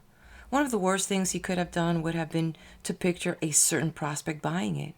That would have violated the rule of not specifying the channel or person, time or method by which the thought form shall operate. Or my friend might have formed a picture of himself moving into a new home after leaving the one he had. That would not have been wrong, but it would have been too indirect, too remote. It is better to confine the thought form to the immediate desire in hand. Yet either of these two less desirable thought forms would have been preferable to none. Most anyone would have tried to sell his house merely by mentioning its availability at every opportunity to friends, by advertising it widely in the newspapers, by objectively seeking, in other words, the specific answer to his problem. In one case out of many, this method, to be sure, would have worked, but a properly worked out thought form, if persisted in, will always work. Do not worry if you find it difficult at first to frame your desires completely and simply. Your real meaning will be clear to the universal mind without lengthy and detailed instructions, but be sure you do have a definite idea yourself. If you find it hard to phrase, it may be that you have not yet as a definite desire as you think you have. Some students, with all sincerity and the best intentions in the world, begin to concentrate on wealth. Now, wealth in itself need not be despised, but wealth sought merely as an end generally destroys the individual who gets it. You have seen that yourself. Wealth does not always accomplish the purpose originally desired. Many times in the passing years have I heard people say, "Wait till I have made enough money and then I want to devote my entire time to humanitarian work." And I have watched and waited, and I have never seen one of them acquire what he considered enough to enable him to relax and devote himself to the really useful side of life. Yet many of them have made what the world calls wealth. When you concentrate to impress your thought form upon the universal, do not ask for money or wealth first. There may be a better way. Follow the rules given and picturize yourself doing the exact work you desire to do, regardless of money. The fact that you become able to do the thing you desire to do is evidence that the means for you to do so will be forthcoming. The best plan for all thought forms is to see yourself in them doing the actual work you want to do. Then do not cramp the universal by trying to impress it with the idea of just what the desire will cost, or when the means shall come, or through what channels. What do you care how the supply comes so long as you are doing your work? That is the big thing, the only thing for you to concentrate on. Study the teachings of the Nazarene Master in the light of what we have been saying, for in them you may find a surprising rest and peace and the assurance of a haven to which all are welcome. They are simple to understand when read in the true light, but in practicing them, we come face to face with ourselves and discover that human nature is prone to wander from the strict path of constructive and equitable action and thought. Yet this too can be overcome. Even when you find it difficult to follow the precepts of the great laws of nature, which are bound to produce harmony, it is because somehow you are thinking wrong. Stop where you are and wait until your inner guidance tells you that you are back on the clear road to straight and correct thinking. For as your thoughts are, so will the results be. And if you are jangled in your thoughts, you will be jangled and confused in your actions and affairs. Jot this rule down in your memory, and paradoxical as it may seem, believe it. If you are as poor as the proverbial church mouse, never think poverty. If you are as rich as Croesus, never think of yourself as wealthy. But at ways, think of yourself as opulent. Many a financially poor man is so rich in courage and stamina that he is bound to rise out of his poverty. Many a rich man is so poor in spirit that his money is the only thing that gets him by, and he frequently loses that.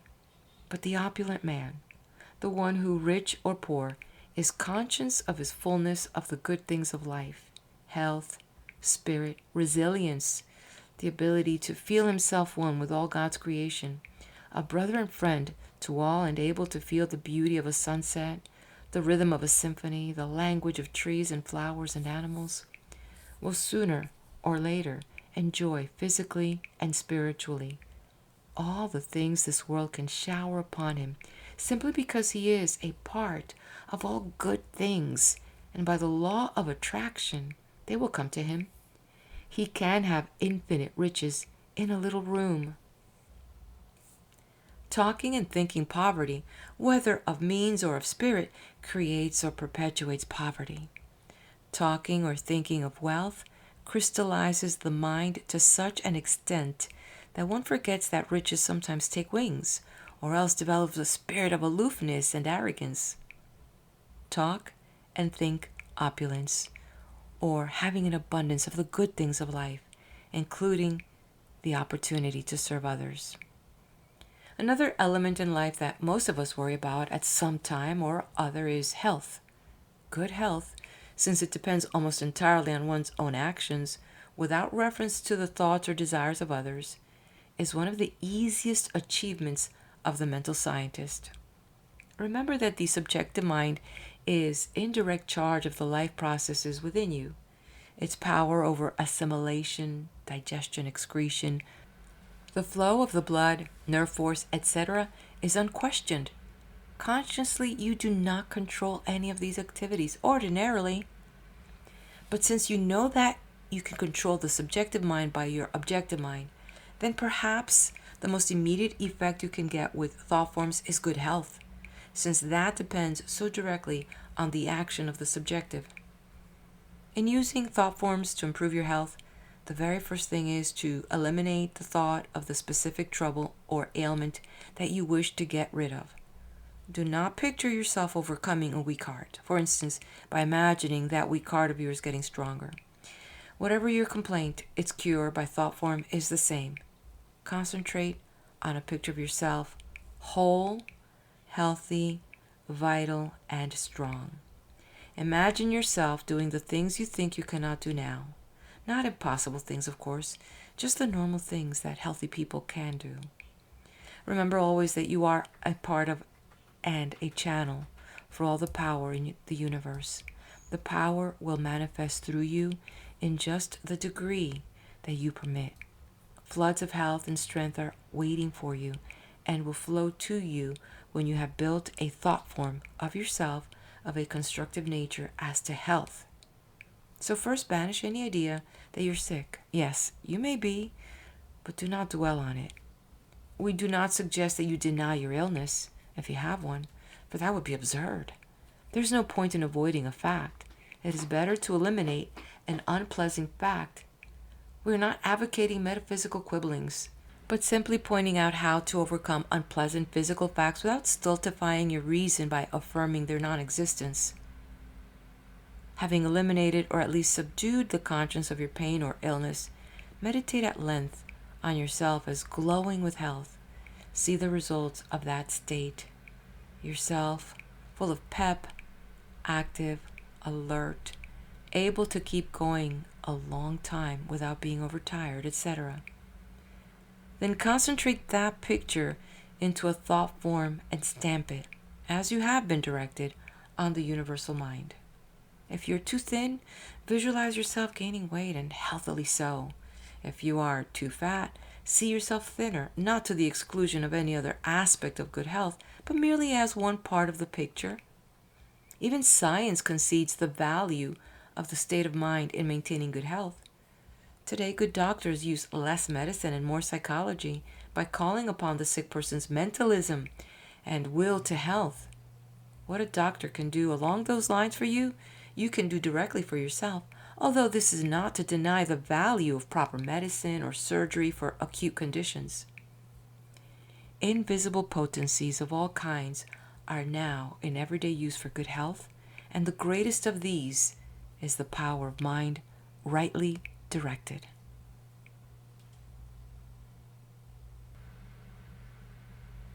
Chapter 12. Employment. These days, a job or the absence of it seems to be uppermost in the minds of many people. How can you get a job, or a better one, by using a thought form? Not so long ago, a man I know was out of a job. He knew about thought forms, but having had an easy life up to then, had not bothered to use them.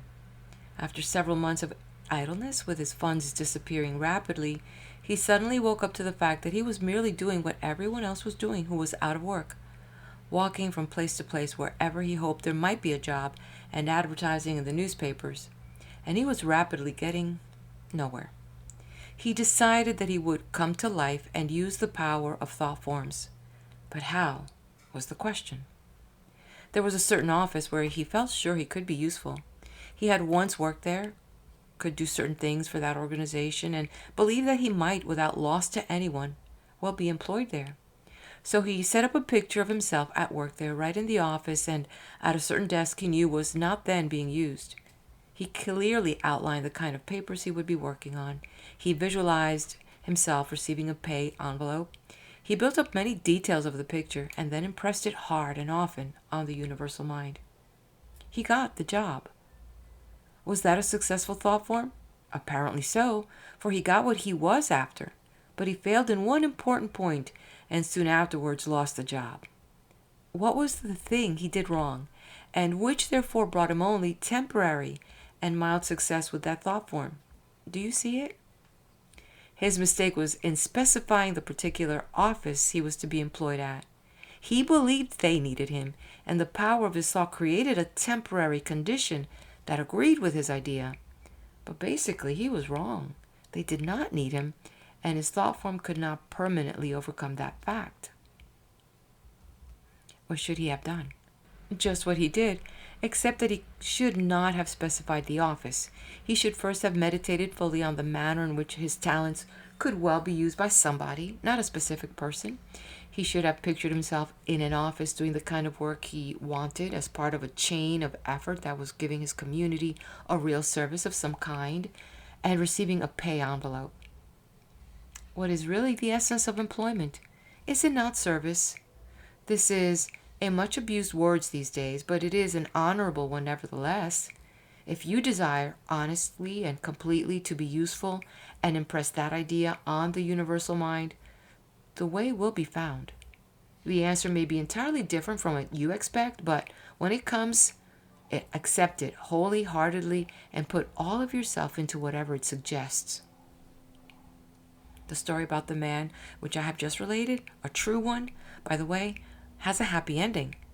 After being discharged from the job he secured, he had wit enough to realize his error. He went right to work on another thought form of a more general nature, without specifications as to how or where it would work out. His emphasis was put on himself as really serving. A close friend of his soon came to him and hired him for a totally unexpected kind of work, which he was glad to undertake, and that job he has held, with his pay increased twice since. I cannot tell you the exact nature of the thought form you should set up to get yourself a job. I can, and have told you what to do in a general way, which is all anyone can tell you. Now let me add a few don'ts. Do not see yourself replacing anyone in a job. That would probably be bad for the other person, and so could not do you good. Do not specify minutely the kind of work you want to do. There may be a better kind of work for you. Do not say that you're going to get a job by such a time. Your best work may not be ready for you, and no matter what your present needs may be, your best work will be better for you in the long run if you have the courage to wait for it. Do not see yourself getting money by clever deals with other people. Those clever deals may not be good for the others, so they will not be good for you.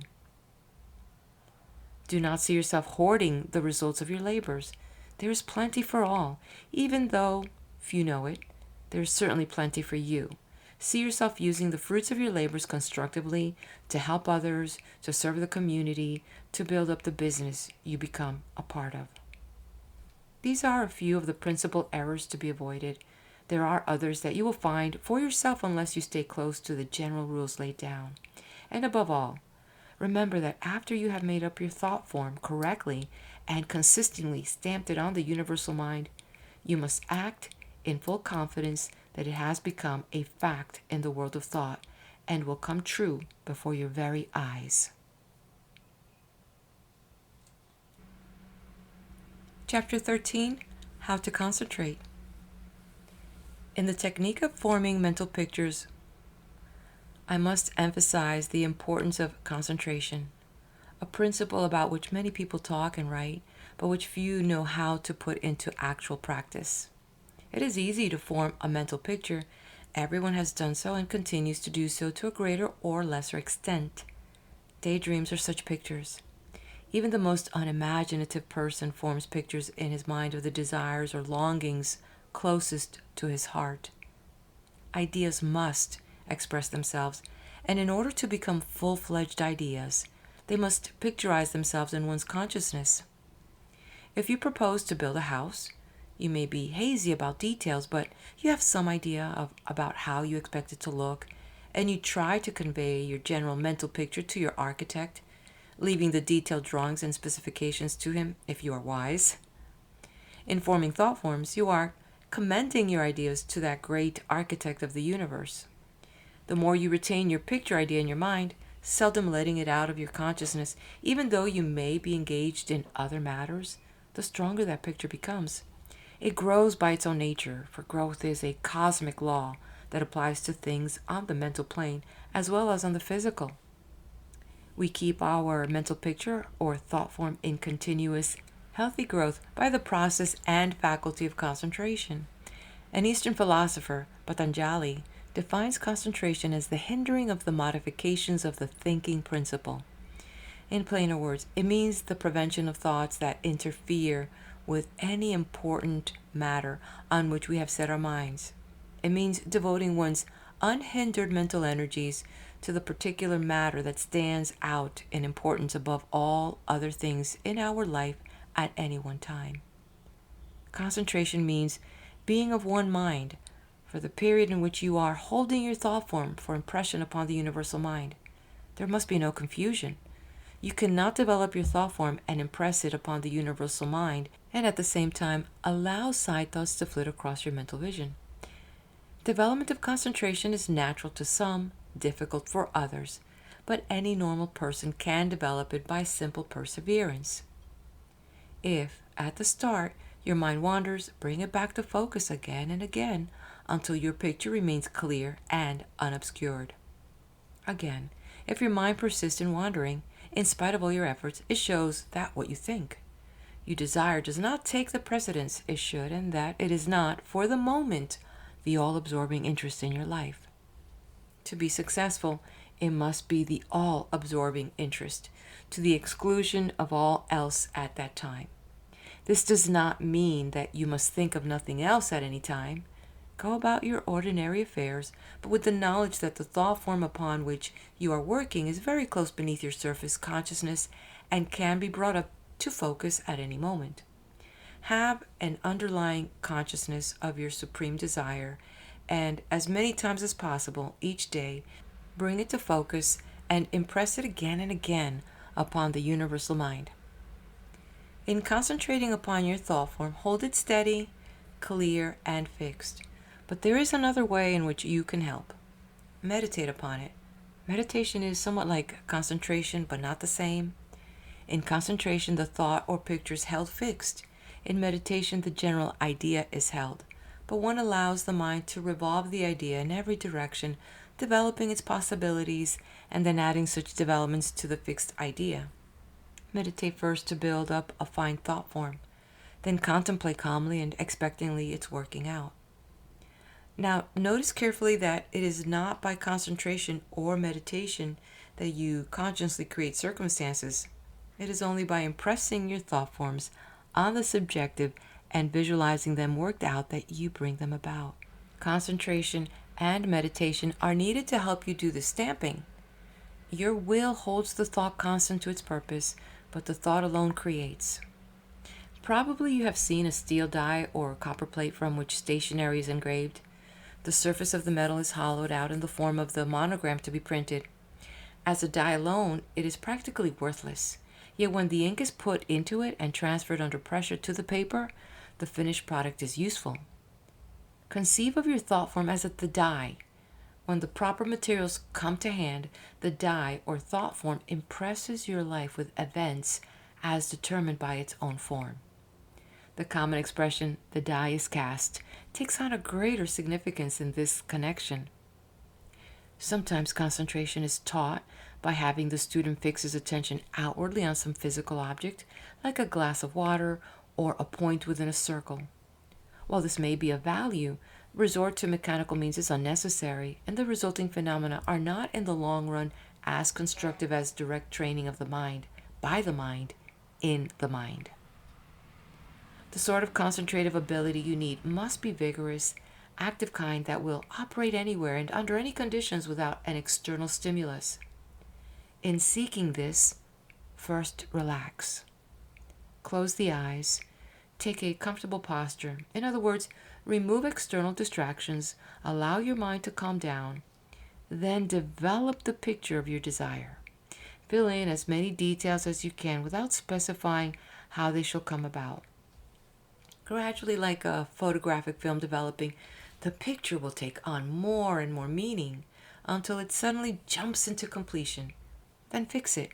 Hold on to it for a few minutes, then banish it and forget it. Relax. Later on, recall the picture to your mind. Repeat this process often.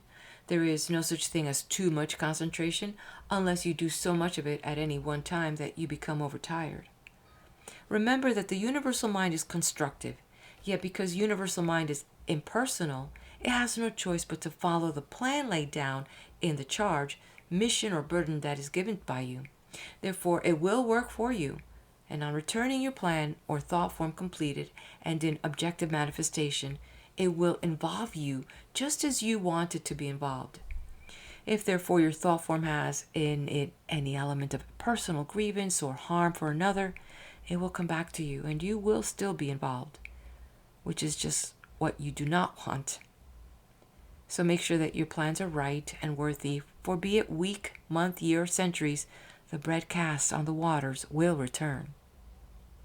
Sometimes the question is asked, can I function more than one thought form at a time?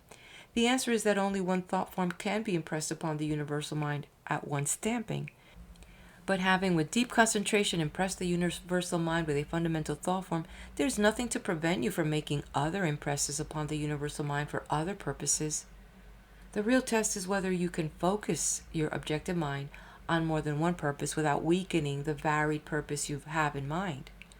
Sometimes a person may have several desires which, when properly put into definite shape, indicate that one single, well expressed thought form will furnish the basic essentials to cover all those desires.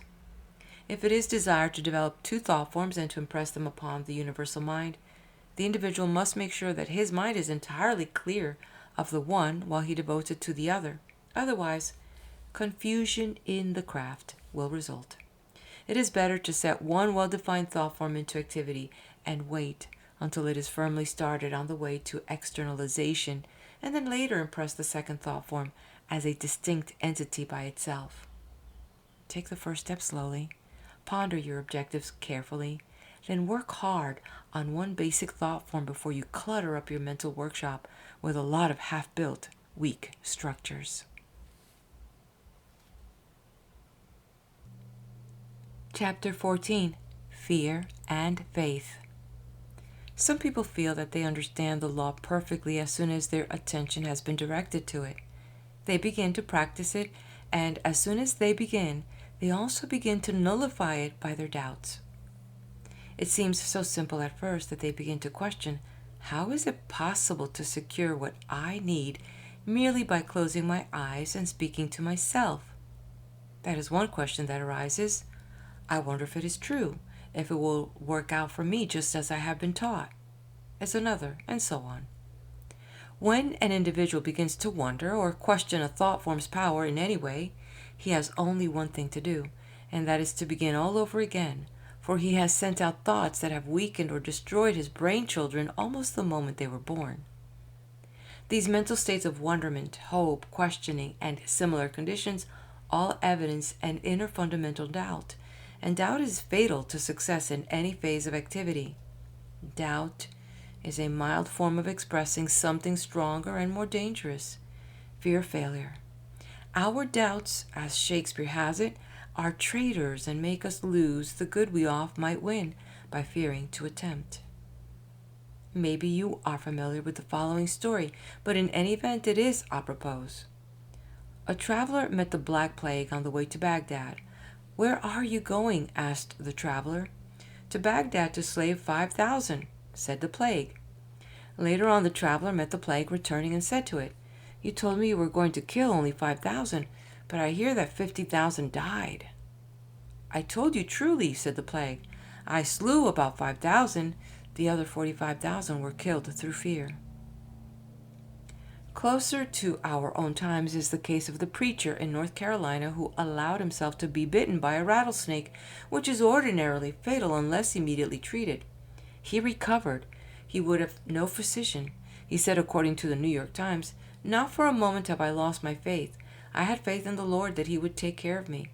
And this preacher's sublime faith drew from the eminent scientist Dr. Ditmars, according to credible press reports, the astounding statement, "I do not advise preachers or anyone else to follow the example this mountain man has set, but I will say that I respect this particular preacher's faith.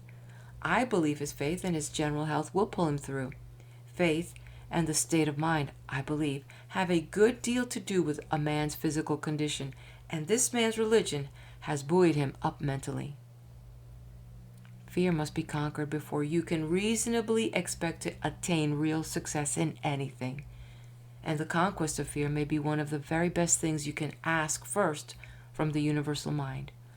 All doubts must be eliminated, and you can start to accomplish this by forming a mental picture of yourself doing courageously and positively just the thing you are most fearful of.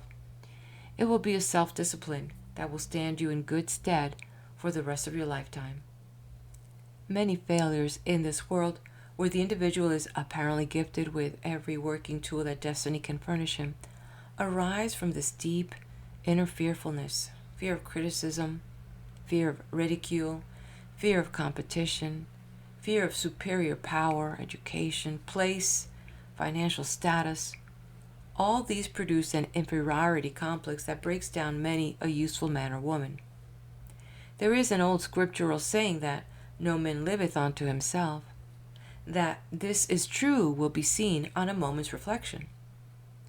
When you impress your thought form upon the universal mind, you must remember that because the universal mind is universal, It operates through all human individuals' minds. Therefore, your thought form is going to make a definite impression upon others.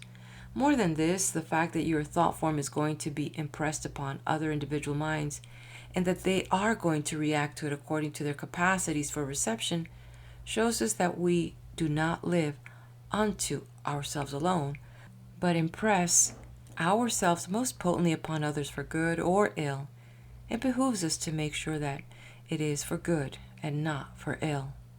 This impression is made upon others through their subjective minds and will manifest according to the measure by which their subjective minds can react upon their objective mentalism.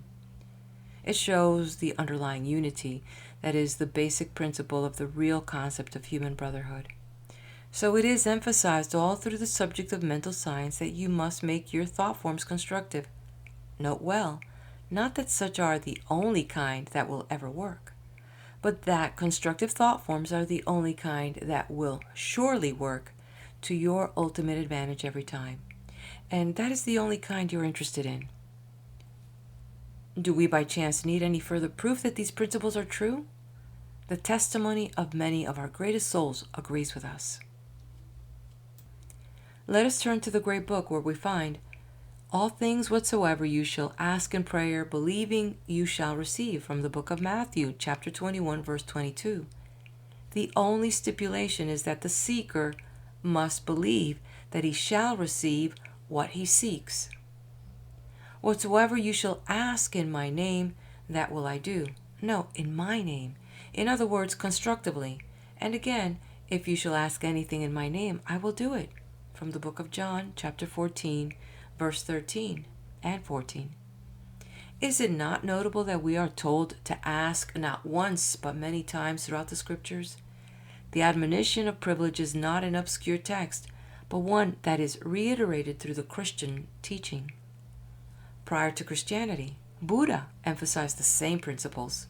He said, good thoughts will produce good actions, and bad thoughts will produce bad actions. Hatred does not cease by hatred at any time. Hatred ceases by love. This is an old rule. Here is the direct substantiation of the teaching that worthy thought forms tend to be constructive actions and results. Also that revengeful thought forms work only a continuation of the wrong mental attitude. The thought form that does not embody love of one's fellow beings has no right to externalization.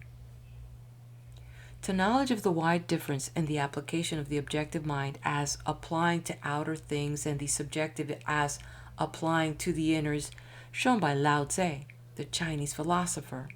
Said he, the sage attends to the inner and not to the outer. In other words, as we say, he puts aside the objective and holds to the subjective when really important things are to be undertaken. As we might expect from his mathematical mode of expression, Pythagoras gives the law we have explained in the lines from his famous golden verses. Quote, for a most rigid law binds power to necessity. End quote. Or as we put it, the whole power of universal mind is at the disposal of man's necessity. There must therefore be a direct way in which it can be invoked, also by which it can react. Thought forms are the way. It is useless for anyone to undertake the practice of developing and impressing thought forms merely from the standpoint of experiment, or to see if the thing will work. We must enter upon such an important undertaking only after he has satisfied himself completely that the law is logical, natural, practical, and excellent. Only a supreme confidence in one's relationship to the universal mind will beget results. Neither is the universal source of all supply amenable to the gimme kind of prayers wherein the one who says praise is under the delusion that it is far more blessed to receive than to give. All requests made upon the universal should be formulated from the standpoint of becoming an instrument through which the universal can work in greater freedom of expression to reach the greatest number for good. Do not get the idea that you are using something new and untried.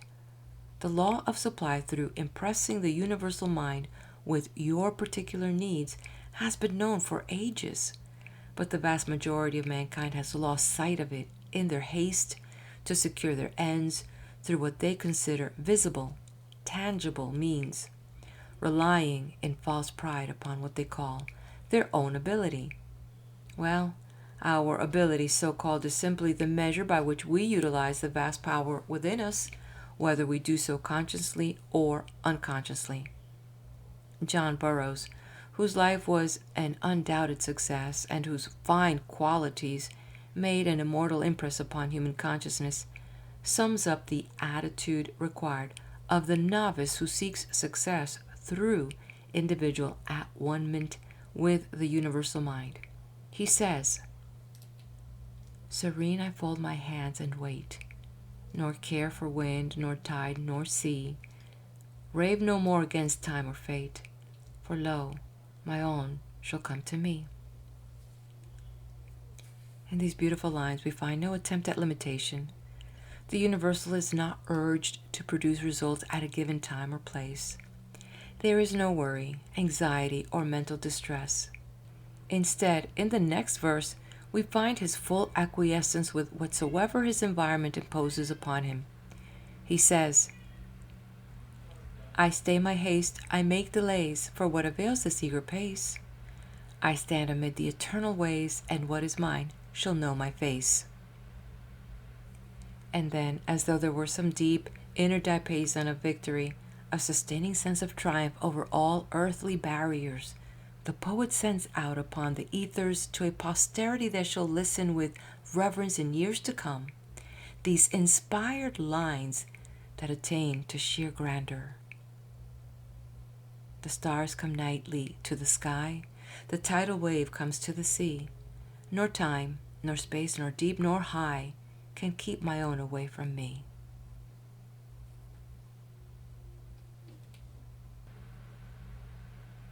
Chapter 15. The Spirit of Your Thought. We have now covered most points about thought forms that you need to know to use them with some degree of success for yourself. If you like, you need go no further in our discussion, but use merely what has already been given. It will work for you. But you can do more. You can make it work for others as well. And if you do use this marvelous power to help others, then in turn it will help you. In using thought forms to help others, follow the rules already given, but substitute the other person in place of yourself. In the matter of health, visualize the other person well, happy, strong, vital. If employment is the objective, see the person busy at a useful task, earning money, and so on. The principle is the same. But be very, very sure when you use a thought form for another that it is to his or her advantage. What you think would be good for another might not be good at all. Hesitate always before taking action on the mental plane for another, as well as for yourself. For in working a thought form for another, you are involving yourself in the results of it, and you may not like them if things do not work out as you think they should through your imperfect use of the idea. One safe way to help another, and in my opinion, the very best way, is to help him to help himself. For then he puts his own efforts into the work, and the results will mean more. This applies to thought forms in particular. You may even go so far as to talk to the person who needs help about thought forms so that he can use them for himself if he is open-minded enough to concede the possibility of their value. We need not seek to solve all the world problems, but we will do well to help another person in some way when the chance comes our way. Such an action gives an outlet through us to the constructive activity of universal mind. For wherever universal mind is, and that is everywhere, there we also find it seeking an opportunity to help its own creatures. Wherever the universal mind is, there also we find love. Love for its own creatures, like the love of a parent for his children, only on a grander scale and never failing. And loving a human being is ever the beginning of knowledge, as fire is of light. Love and life are inseparable. Sometime we may discover that they are one and the same principle in creative and ethical polarities. Life being everywhere, creation is therefore still going on everywhere. your thoughts. Reaching out into this ocean of creative activity can direct its energies to your purposes, and if those purposes are in alignment with the nature and intent of the first creative purpose, and if they betoken progress for all, your desires will be more speedily realized. This is the essence of the admonition to become chosen vessels of the Lord. To become or to become one's self a chosen vessel implies a direct personal responsibility, one that we have not generally observed to be stressed by most self-help philosophies of the day, which are devoted mainly to the general subject of how to get what you want. The correlative responsibility is to use what you get. It seems to be a law of nature that only use brings out or keeps up what we have. If we do not use our brains, they do not develop. If we do not use our muscles, they atrophy. If we do not use our house, it deteriorates. The roof begins to leak, pipes go bad, window panes are broken, and the house assumes a general appearance of decrepitude. If we have wealth and do not use it for the common good, we either become useless misers or someone takes it from us. If we have talents and do not use them profitably, they diminish or are taken away. There is law back of all this. Forces in nature are in a state of constant flux, ebb and flow. The stream goes on continuously with waves of action and reaction. If we keep on with our course, we ride the waves. If we drift, we move around in circles with the counter waves and get nowhere. If we have talents and put them into use, they multiply, and one result leads to another, still more worthwhile. If we have means, we must keep them in circulation, casting the bread upon the waters, that it may come back to us after many days. The one who hoards talent, ability, wealth, energy, finds that in due time it becomes a menace to him. You can only keep by giving away, paradoxical as that may seem. Some years ago, a wealthy New Yorker bought a large tract of land at the Adirondacks. Streams ran through it and watered adjacent lands, and everyone was happy and prosperous. But the new landowner wanted the streams for himself. He built dams so that he could enjoy artificial falls and a small lake. In due time, the lake became larger, but the water, shut off from its natural course, no longer nourished the adjacent lands, and they suffered. Vegetation dwindled to nothing, and poverty existed where before there had been plenty. The rich man's lake grew still larger, and in time it flooded his own lands and spoiled what had been a place of beauty. Marshes formed, stagnant pools developed, mosquitoes found it a delightful summer resort. The stubborn man only felt that he had been cheated and refused to do a thing. Finally, the farmers adjacent to him took the law into their own hands, broke down the dams, let the water back on its natural course, and in due time order was restored, but only after hatred, revenge, and suffering had been engendered. To this day, the wealthy owner will not go up there, neither will he sell his land. Meantime, the others who do live there are happy again. Moral: the foolish one, by his selfish refusal to put himself in alignment with the natural forces, has crowded himself out of what might have been a little paradise. The example just cited is by way of illustrating the responsibility that possession of anything entails, whether it be wealth, talent, brains, or ability. Do not formulate a thought form of anything unless you have a deep, intensive interest in using it. For instance, it would be of no use for you to wish for wealth solely that yon might escape work. Wealth brings definite responsibilities. Are you anxious to assume them, apply them, use them? If not, think up a better thought form. You cannot use universal mind to evade work, responsibility, or to look forward to a life of laziness, uselessness, or idleness. The wise bees and ants do not permit that, and neither will nature permit it in the human species without payment of some kind, which may not be pleasant to him who pays.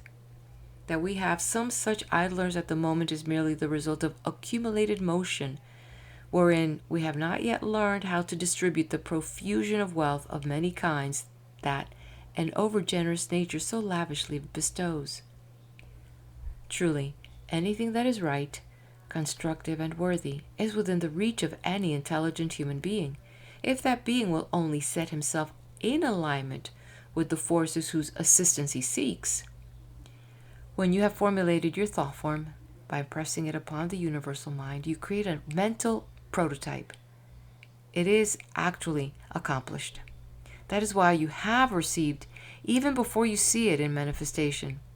This prototype grows by the law of growth according to the intensity and frequency with which you pray without ceasing, i.e., fix it deeper and deeper into the universal matrix. As it grows, it attracts to itself just the material its complete expression calls for until finally it comes into externalization. The at-one-ment to be effected by tuning the individual mind to the universal mind through a conscious and whole-souled acceptance of its existence, its power, its impersonalness, which means no favoritism, but equal opportunity to all alike, is well expressed by the prophet Zechariah. Not by might, nor by power, but by my spirit. Therefore, it is most essential for best results that we approach universal mind from the spiritual point of view as well as the pure mental. In this approach, we must keep in mind the requirements set before us by the Nazarene Master, who said in his own prayers, "Nevertheless, not my will, but thine be done." Failure to recognize this principle is one strong reason why some fail who attempt to practice mental science, for to live by one man's will became the cause of all man's misery, as Richard Hooker wrote over 300 years ago. This principle, not my will but thine, is the pivotal point around which the well-ordered life of the individual with balanced judgment revolves. It is the properly spiritual attitude. It does not mean passivity.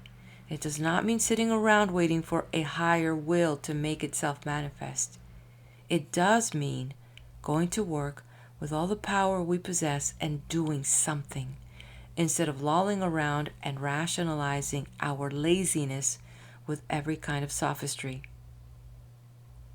By going about it in the right way, ready always to conform his individual will with that of the universal will, so to speak, one can effect such a rapprochement with the universal as to be able to enter into its creative activities and direct those activities to an individual measure of realization. This is what Judge Troward, a great mental scientist, meant when he described this process as one wherein the cosmic intelligence becomes individualized and the individual intelligence becomes universalized. The two become one. So I urge you to use thought forms in this spirit, if you use them at all. Yes, they will work even if you use them for some entirely worthy personal motive, but they will work with much greater power if you seek to conform them to universal motives, so far as you feel you understand them. Let your thought forms, for greatest usefulness to others and therefore to yourself, have back of them a conscious love of man and God. Whatever your purpose, let it serve also the purpose of the power that has brought you to the point where you are permitted to use thought forms. In other words, provide for the equity. Universal mind is going to do a lot for you. What are you going to do to serve the purposes of universal mind? Epictetus advises us to dare to look up to God and say, "Make use of me for the future as thou wilt. I am of the same mind. I am one with thee.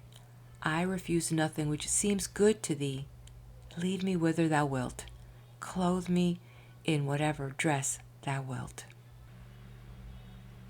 The mental scientist will do well to keep that admonition in mind, and to the degree that he acts and lives, his life will prosper. End of chapter.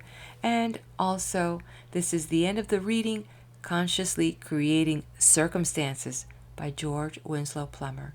If you haven't done so, please do hit the like button, share this with like-minded friends, and subscribe to the channel for more uploads. Be blessed.